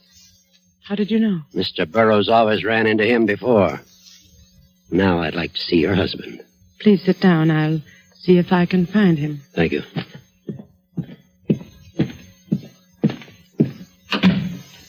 Leona. Yes, Miss Blaine? Has Mr. Gill come back yet? Oh, no, ma'am. I ain't seen him since he drove off this morning. I see. Well, tell the gentleman to wait.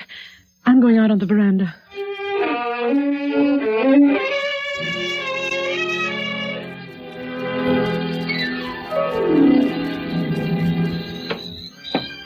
I went out on the veranda. Up and down the length of the porch and back again I walked, my eyes glued to the dark highway that ran past the house, hoping against hope that Gil would show up before the detective came looking for me. Gil had the $2,500 on him, Burroughs' cash, that important package Mrs. Burroughs spoke of to Marsh. I had to see Gil first, and suddenly I saw a car speeding down the road. Gil's car. I could tell by the one dim headlight. It tore through the dark at top speed, then swerved through our gate and into the garage. I was about to run down the steps when another pair of headlights split the gloom of the highway. As the car came on, I recognized the taxi from town. A figure climbed out quickly. Gil! Jackie, did you see the car? Our car? Yes, Gil. It went toward the garage. Who was driving it? Well, I couldn't see. What is it, Gil? Are you in... No time to talk. No time to talk. Where are you going? The garage. I'm coming with you. The doors are closed.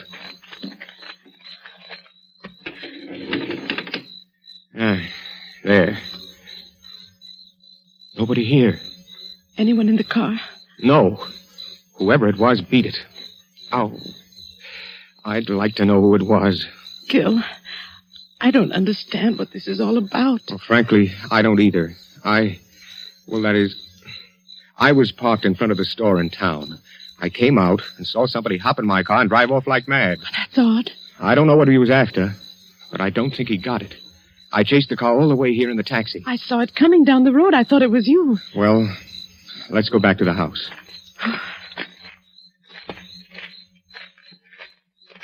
Gil. Yes? Gil, there's somebody here to see you, a man named Ward. Ward? Who's he? What does he want? He wants to talk to you about Burroughs. He's a detective. Oh. And, you'd better let me have the wallet with the money, just to be on the safe side. Now, look, I don't want you mixed up in anything. Well, I'll be all right. Please, give it to me. Well, okay. Now you'll have to go in and talk to him. Yeah, I suppose so. I went up to my room and lay there in the dark, trying to distinguish the murmur of voices from below. But all I could hear was a blur of sound. I got the 25,000. Something's happened. The next time it'll be too bad for him. He made a pass at me. He left in a hurry. Let me alone. Why don't you want the police? Why don't you want the police? Why don't you want the police?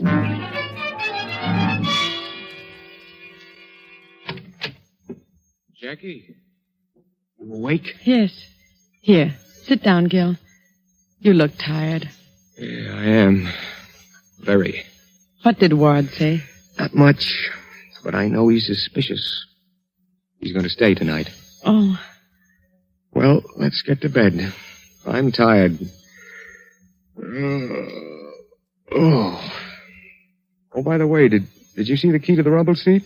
The key to the rumble seat? Oh, no. Must have lost it. Good night. Gil, you've never told me. You've never told me one way or the other. Gil, you've got to tell me. All right. All right, Jackie. I will. Burroughs never gave me the $2,500. He refused me. We quarreled, and I was mad. I suppose he was afraid of me, afraid of what I might do to him. Anyway, that's why he left so suddenly. Made me drive him to the station. Did you see him get on the train? No, I left him at the station. Left my car there and walked down the street. I was sore. I had to think. I heard the train come and go. And when I went back, Burroughs was gone. I got in the car and drove home. And the $2,500? I lied when he said he had that cash. Then where did you get it? Remember the $25 check I cashed for him? Yes? I added 2 zeros after the 25. Oh, Gil. I wrote in the word 100. There was a space for it made to order. Then I cashed it. Gil. Oh, I know I'm low, Jackie, but I didn't kill him. I didn't. Then what became of him? Where is he? I don't know. I wish I did. What's that? Somebody's out there. Whoever it is trying to open the garage door. I can't see who it is. It's not a woman. Not Miss Robles. I can see that much. It could be Carmen.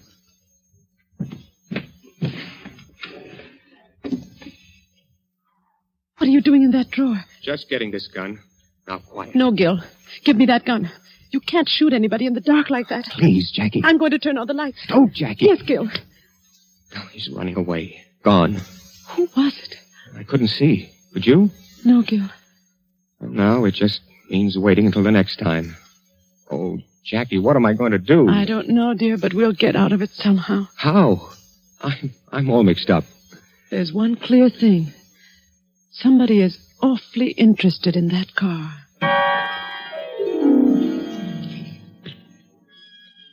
I lay awake until the sun was up.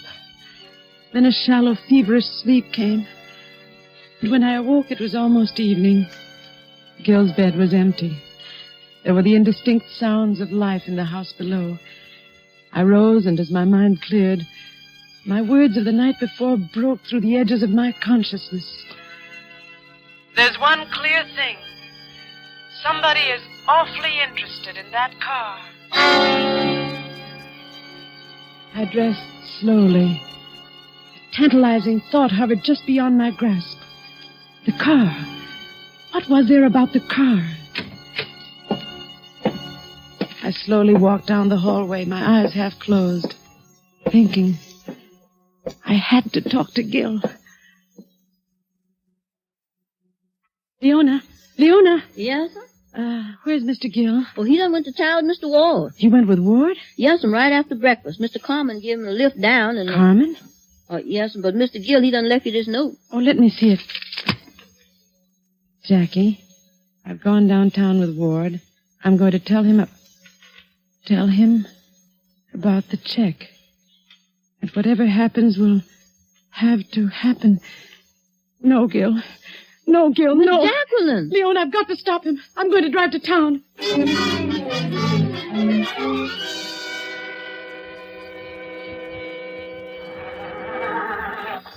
I've got to get there before Gil. Mrs. Blaine. Mrs. Blaine, where are you going? I'm going to town, Mr. Marsh. Well, may I come along? Well, I suppose so. Hurry up and get in.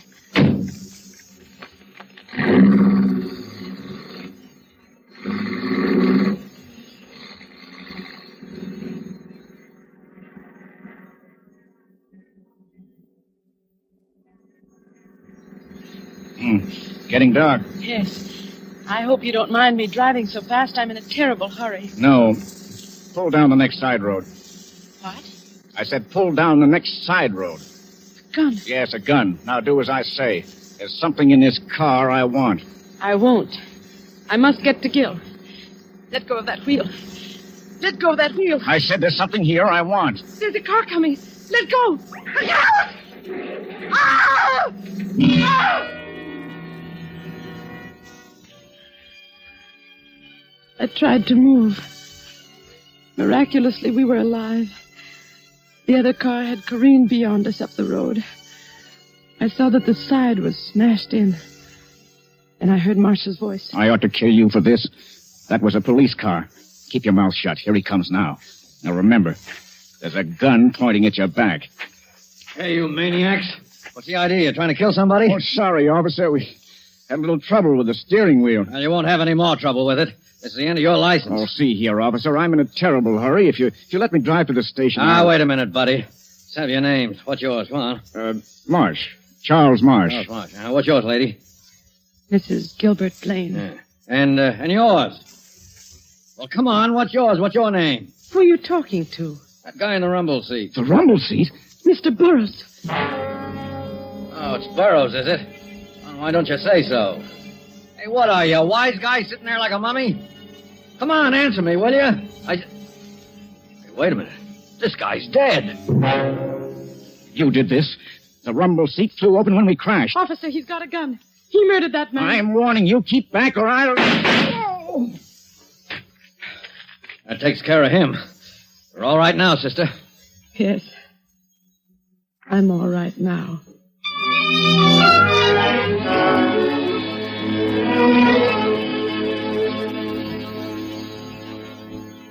Well, that job's finished. Nothing left for me to do but go back to town. So it was Marsh after all. Yeah. I don't understand why. He was contemplating a change from secretary to husband. Naturally, with Mr. Burroughs dead, Mrs. Burroughs would inherit all the money. I see. Marsh followed Gil and Mr. Burroughs that night to the station.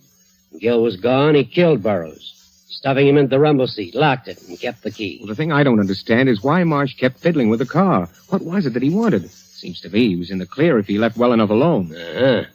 That's what tripped him up. Remember when he talked to Mrs. Burroughs on the phone? They said something about an important package. Oh, yes. I assumed it to be the 2,500 Gil told me about. But, of course, it wasn't. It was a package of letters that Mr. Burroughs had gotten hold of. I get it. Those letters were written by Marsh to Mrs. Burroughs. Right. And they would incriminate him. He found out about them after the murder. Right again. Oh. He had to get them to make it perfect. Well, I guess I'll shove off. So long, and thanks. Oh, by the way, you may want to deposit, say, $2,500 to Mr. Burroughs' account. Yeah, I see what you mean. Thanks. Goodbye. Bye. Jackie? Yes? Our debts, there's still $2,500 that have to come from somewhere. Mm-hmm. We went a long way around to get right back where we started from. We come through all that trouble and end up broke. Yes, darling. That's the way it ends.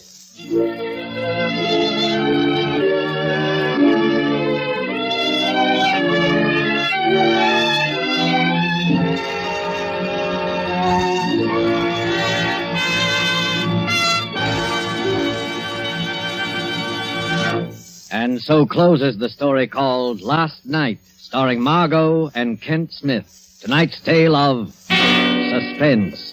This is your narrator, the Man in Black, who conveys to you Columbia's invitation to spend this half hour in suspense with us again next Tuesday, when John Sutton and George Zucco will star in the suspense play by John Dixon Carr called The Man Without a Body. The producer of these broadcasts is William Spear, who with Ted Bliss, the director, Lud Gluskin, and Lucien Mahowick, conductor and composer, and Cornell Woolrich, the author, collaborated on tonight's Suspense. This is CBS, the Columbia Broadcasting System.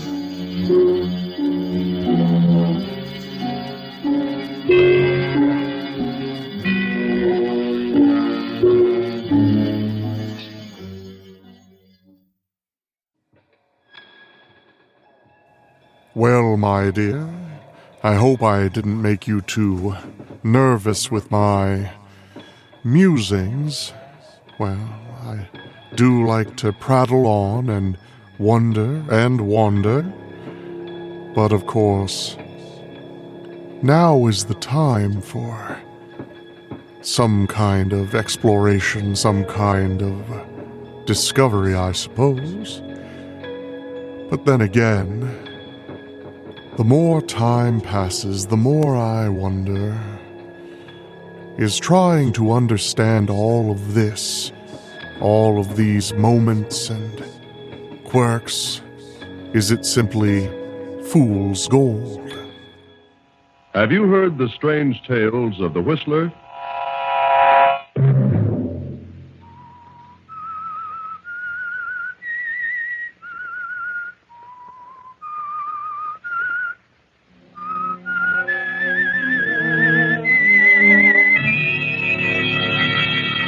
I'm the Whistler. My plan is sound, mathematically sound. It cannot fail. It's perfect. 3 months from now, I will be worth $50,000. Independent for life. Another Sunday night, and again CBS presents The Whistler. I, the Whistler, know many things, for I walk by night. I know many strange tales, many secrets hidden in the hearts of men and women who have stepped into the shadows. And so I tell you tonight the amazing tale of Fool's Gold. Herbert Lang is chief teller of the Amalgamated Bank. A thrifty man of 43, Herbert has been an employee at a small salary for over 20 years. Honest and punctual, his reputation is above reproach. Herbert is thin, slightly bald, bespectacled, and unmarried. Herbert is a poor man, but he has a plan. He won't always be poor, because he's developed his plan for 10 years. And 10 years should bring mathematical perfection to any plan. For 5 years now, it has been working. And by the 1st of June, 3 months from now, I will be worth $50,000. Herbert studies the figures on the little pad before him, writes a total of 50,000, and smiles behind his bifocals. Then an abrupt sound breaks his meditation. Herbert? Huh? The auditors just found another shortage, and they've traced it. Shortage, another? Yes. $3,000. They've traced it? Definitely. Third one this year. And to whom did they trace it, Mr. Faber? That young fellow, Barton. He denies it, of course, but the evidence is all against him. Barton, I can't understand what happens to young men lately. I do my best to hire the ones I think are on him. I wish you'd exercise a little more care. Oh, I know they have the best of references. I should think by now you'd be able to judge character at a glance. I'd have sworn by that boy, Mr. Faber. You've taken him down to the police station. Oh, what a shame. It's very embarrassing, Mr. Faber. I feel as though I'm responsible. Oh, now, don't take it that way, Herbert. After all, we're insured. But it is annoying to both of us. We all make mistakes in judgment now and then. Besides, you had your nose to the wheel without a vacation for 3 years now. It doesn't pay, Herbert. You'll crack up. Well, I haven't felt as though I needed a vacation. And besides, when I do take one, I'd like to have it all in one lump. I've always wanted to tour Europe or some foreign land. 2 weeks mean nothing. I understand. I feel the same way, but what chance is there? I do think you need a rest from this place. I'll let you know when I'm really tired, Mr. Faber. I doubt it. I will say that I admire your devotion to duty. Thank you, Mr. Faber. It's good to hear you say that. I want you to know that I appreciate the opportunity of being with the firm for 20 years. Yeah. There's a board of directors meeting this afternoon. I'm going to try to get you a raise. Oh, that's all right. Whatever they decide will be for the best. I wouldn't want the board to think I was dissatisfied here. You're 43, Herbert, and alone, unmarried. That isn't right. And you're not the type of man to tackle marriage on your salary. Well, I've been thinking about it. I have plans. I've saved a bit. I found the right woman. Mr. Faber, I may surprise you one of these days. Yeah. Up into my office after the board meeting. May have some news for you.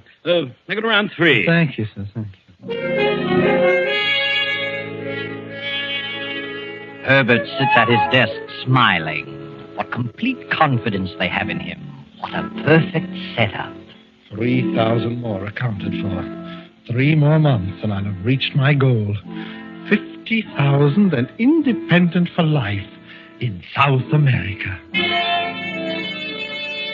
With a move of sudden decision, Herbert slaps on his hat, walks out of the bank, and pays a visit to Hazel Yates at her apartment. What are you doing away from the bank at this hour of the day, Herbert? Well, I'm out to lunch. I thought I'd drop by. Oh, that's nice. I'm certainly surprised.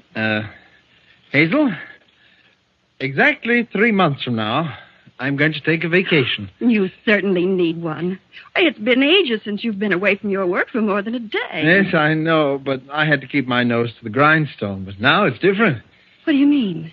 Well, I've kept it a secret, but now I can tell you. I'm going to get married. Married? Herbert, you're going to get married. That's right. But I thought you never considered marriage because you felt you couldn't support a wife. That's true, but now it's different. I didn't want to say anything till I was sure. What are you talking about? Hazel, for several years now, I've been working on a problem, a plan that cannot fail, because it's mathematically correct. What? Herbert, you frighten me. It has to do with the stock market. I've worked it over and over. Stock market? Gambling? Oh, no, not gambling. Not the way I worked it out. Lots of people have thought they'd found the secret to playing the market. And what happened? Well, this isn't a theoretical plan. This has already worked, proven. Already worked? I set myself a goal, an amount of money I felt sufficient to live on, in ease for the rest of my life, $50,000. Beyond that sum, I would not attempt to go. $50,000? Yes, I've placed every dime to use according to the plan, and I've not missed once. Herbert, you mean you have $50,000? Well, not quite, but we'll have by the 1st of June. Well, I can't get over it. I'm amazed. Oh, it's very simple. I have got $3,000 to go. Then I'm through. $3,000? Oh, that frightens me, Herbert. Why don't you be satisfied with what you have? You may lose it all in trying to get the other $3. Oh, not a chance. I set myself a goal, and I intend to reach it. Very well. I hope you're right. Then I'm going on a long vacation. How long will you get? Oh, from next June on and on. From June on? How can you do that? I'm not going to work another day. Why should I? I'll be independent. I'm going to quit. Quit your job? Yes, and take a long trip to South America. I'm going to live there. Why, 50,000 there is like 200,000 here. What more could you ask for? I see. And you're going to get married? Yes, I am. I haven't asked her yet, but I'm confident. Who is she? Do I know her? Yes, she's wonderful. Well, I wish you lots of happiness, Herbert. Would you like to live in South America, Hazel? What? Well, yes, I would. Then you and I will be married June 1st. Oh, Herbert, you mean you're asking me? Yes. Now, don't say a word about this. Now, it's a secret. Don't tell a soul. Promise? Oh, yes, Herbert, I promise. Oh, darling, I thought you were never going to ask me. I want to surprise you. I've never been so thrilled in my life. I've got to run along now, dear. I'll see you later this evening.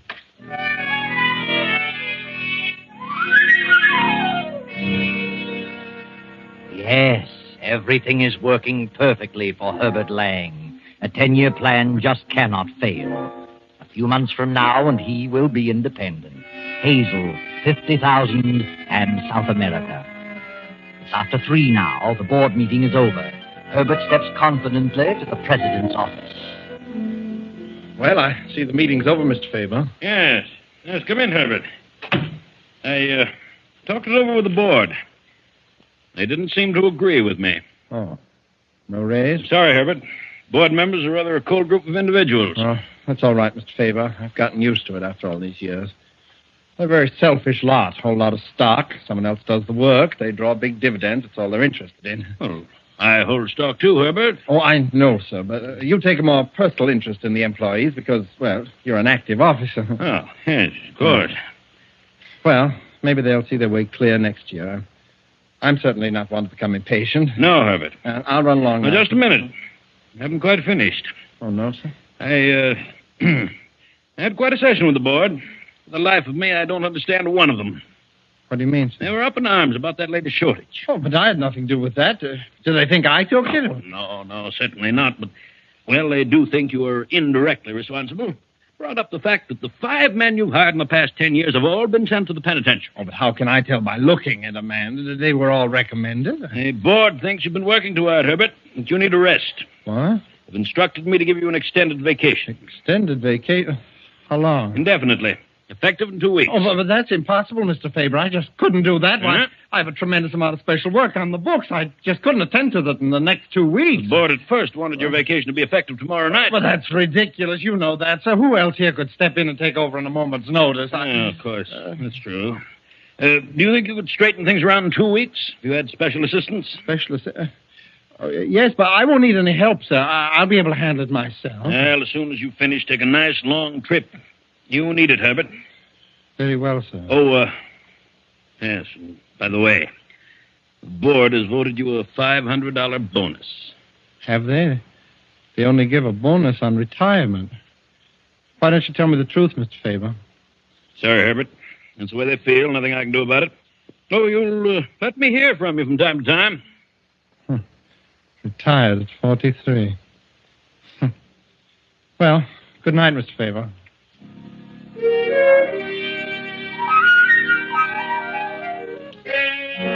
The moment Herbert steps out of Faber's office, fear, a strangling, clutching fear grips him. 2 weeks, 2 short weeks. Wasn't part of Herbert's plan. This is something he hadn't counted on. He's 2,000 short of his 50,000 goal. He'll have to let it go at that and be satisfied. And only 2 weeks to fix the books to cover the new $1,000 shortage. Night and day he works alone, works feverishly. Then on the 10th day, he has accomplished his plan. The book's balanced. Everything is perfect. Things worked out sooner than I expected, Hazel. We needn't wait till June. We can be married tomorrow and sail the next day. I've arranged passage. Why so soon, Herbert? I thought we could have a regular wedding. No, I think we better leave now. Sooner the better. Oh, all right, Herbert. Whatever you say.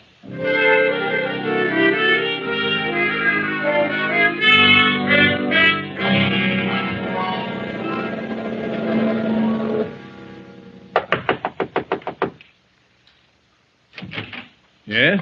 Good evening, Mr. Evans. Anything you or Mrs. Evans wish, just press the button. Thank you, Stewart. I'll arrange for your deck chairs in the morning. Thank you. Yes, you're welcome, Mr. Evans. Why did he keep saying Mr. Evans? Did he say Evans? Yes, Mr. and Mrs. Evans. Strange. Must have confused us with someone else. I'll put him straight on that in the morning. What did you do with the passports, Herbert? Well, they're in my coat.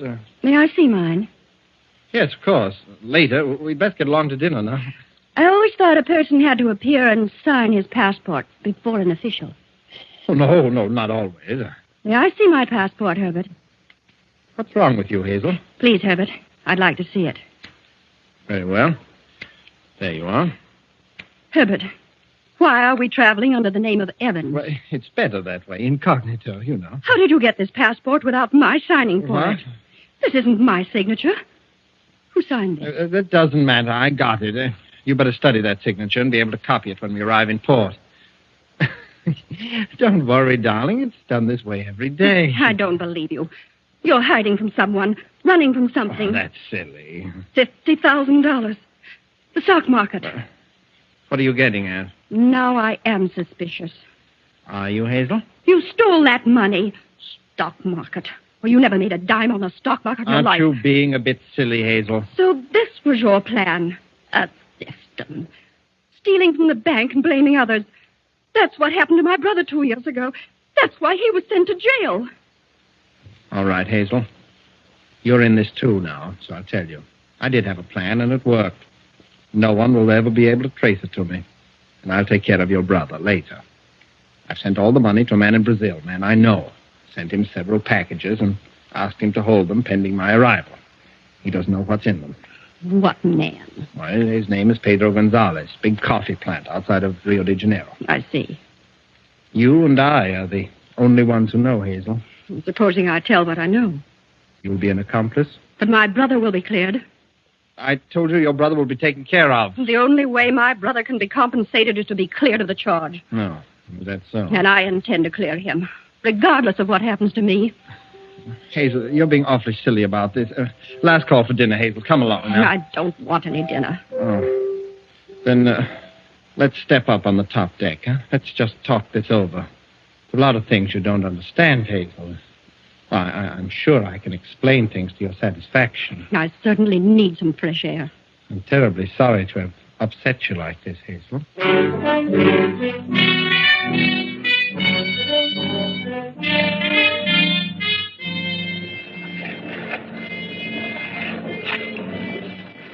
The tossing liner plows on through the darkness.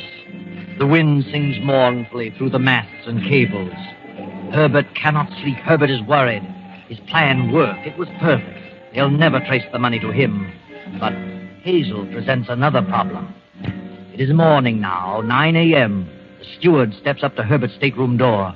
But, Hazel, why don't you look at this sensibly? It isn't as though I'd done a murder. Why take on so? Now, you aren't the first woman who discovered something about her husband. I made a mistake, and I'm sorry. It's done in the past. Now, why not look forward to the future together? Yes? You rang, sir. Yes, well, my wife isn't feeling well this morning, steward. Oh, I'm sorry, sir. I'll have something sent down, darling.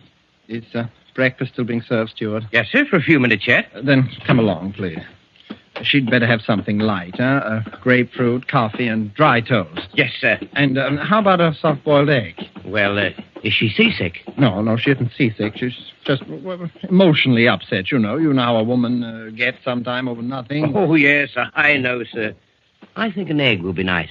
Very well. Grapefruit, coffee, toast. Dry toast. Dry. And an egg. Take about 15 minutes or so. Here's the coffee shop, sir. You'll get quicker service here. Oh, thanks, steward. And good luck, sir. What? What do you mean? Well, I married myself, and I know how it is.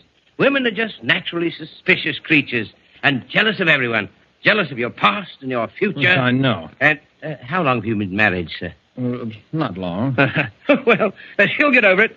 Be sorry. Get over what? Well, I just couldn't help hearing when I came to your door just now. You pardon me. I'd better get my order in. Oh, yes, it's after 9. By the way, if you're in the mood, there'll be games and contests on the after deck, topside, starting now. Horse races, 50 cents a ticket if you care to gamble. I know, but I don't gamble. Oh, well, then you'll find plenty of other things to keep your mind off your troubles. See you later, steward. Herbert steps into the coffee shop, orders his breakfast. But try as he might, he can't keep his mind off his troubles. His troubles and Hazel. He ponders over the thousands of dollars in the cork-lined waterproof package hidden in his trunk in the stateroom. Wonders if Pedro Gonzalez will meet the ship outside the harbor as planned. 15, 20 minutes pass. Then... Mr. Evans! Mr. Evans! Yes, what is it? What's wrong with you? It's your wife, sir. It's your wife. What are you trying to say? She isn't in the stateroom. No sign of her. Well, she must have decided to walk around. No. Will you calm down, please? Look at this. I found this on the dressing table. A note? Let's have it. It must have just happened, sir. It says 9:10 a.m. Herbert, I cannot reconcile myself to such a situation. The very thought of being married to such a man as you sickens me to the depth of my soul. I can't go on. And don't think you will escape punishment for the suffering you've caused. Goodbye, Hazel. He's jumped over. 9:10. Just 12 minutes ago. Good heavens, a little fool. I'll phone the bridge. Give me the bridge. She was out of her mind. Bridge, stop ship. Man overboard. Man overboard.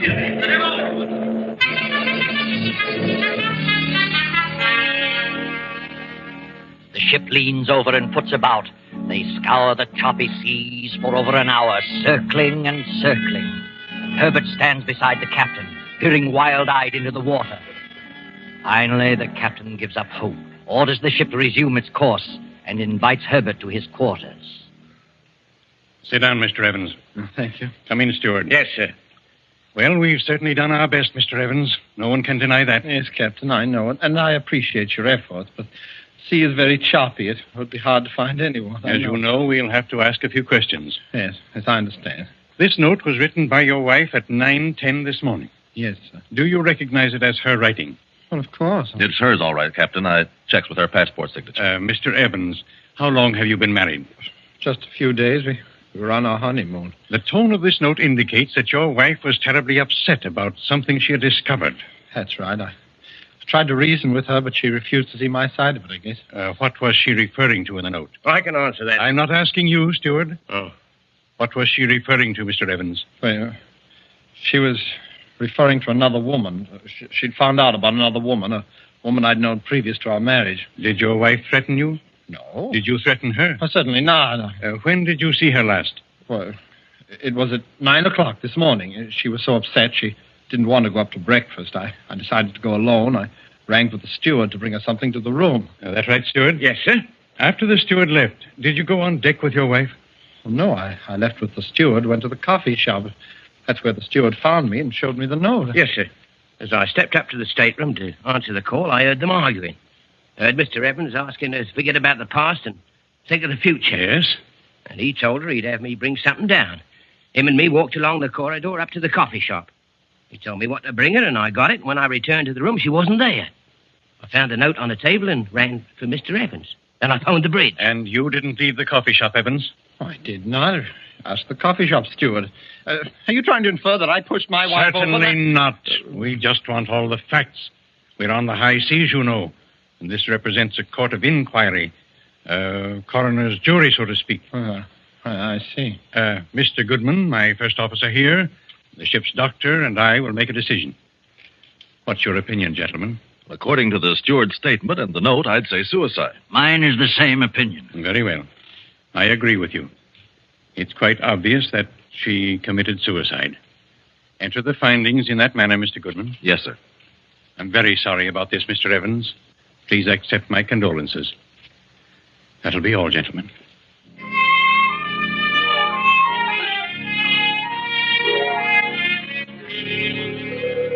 And so Herbert, very sad but far less worried, goes back to his stateroom to think.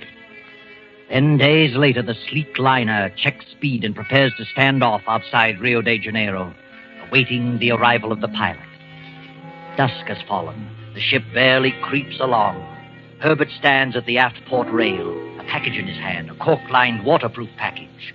Many small boats bob about on the surface, moving at a snail's pace. As the first officer moves forward, Herbert speaks to him. Why are we stopping out here? Well, we always stop at this first light to wait for the harbor pilot. How much longer before we get in? Oh, we'll tie up in about an hour. Stand here for about 10 minutes. Pilot's on his way out now. I see. What's the name of this first light here? Oh, it's called the Cordoba light. Thank you. Why don't you come up forward? There's nothing to see from back here. All the excitement will be up ahead. Yes, I'll go up there in a moment. What's that you have there? Huh? Oh, this. Camera? No, it's a manuscript. Why the oilskin wrapping? You think we might go down? Oh, no, Well, I guess I am a little superstitious. After all, we did sail on Friday the 13th. Well, I'll see you up forward.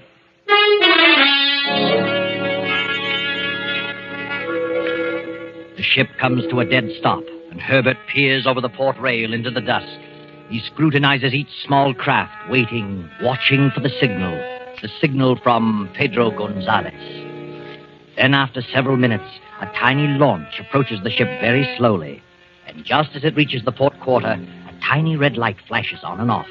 Herbert cups his hands around his eyes and focuses on the one man in the little boat. The light signals again, Pedro Gonzalez. Herbert looks up and down the deck, grabs a little flash lamp from his pocket and gives the answering signal. Suddenly, with a swing of his arm, he tosses the waterproof package down to the water.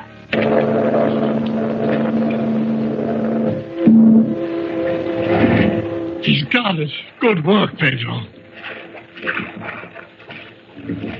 The man grabs the package, and the little launch moves away and heads up the coast as the liner churns off up the harbor.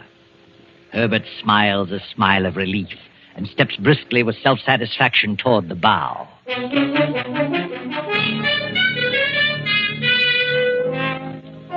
And now, 3 hours after docking, Herbert waits in a little waterfront cafe, waits impatiently for Pedro Gonzalez to keep the rendezvous. But Pedro is already an hour late, and Herbert has begun to worry. You would like more wine, senor? Huh? Oh, yes, please. I'll have another wine. Pedro, are you all right? Pedro, can you hear me? Pedro, tell me, where is it? You've got to tell me. The money. Pedro, where did you bury the money? You can't. You can't die. You've got to tell me. Pedro, where did you go? But poor Pedro was dead, quite dead. And with him died the hopes, the plans, the 20-year plan of Herbert Lang, the perfect crime that ended in failure. Herbert was a thief, but worse still, he followed it up with murder. Oh, yes, Herbert killed Hazel, choked her, and threw her over the first night out. She wasn't in the room that following morning. The steward only thought she was. And Herbert himself forged the suicide note. For 2 years now, a thin, emaciated, glassy-eyed figure has been wandering around a Brazilian beach, digging holes in the sand. No one knows why, and no one cares. Just another simple-minded derelict. And poor Herbert Lang will go on digging for a long, long time. I know.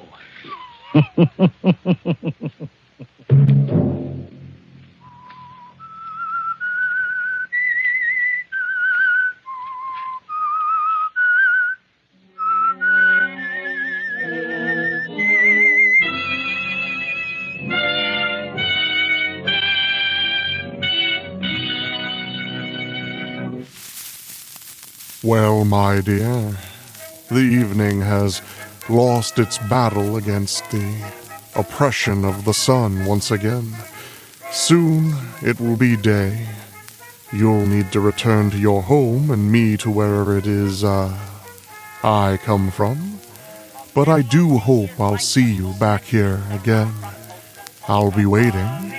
Same time, same place. Happy to have you. But if I may ask one more favor of you.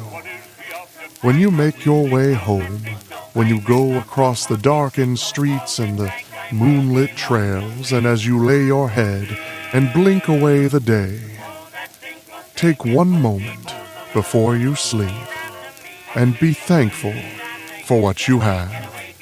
And I'll be seeing you soon.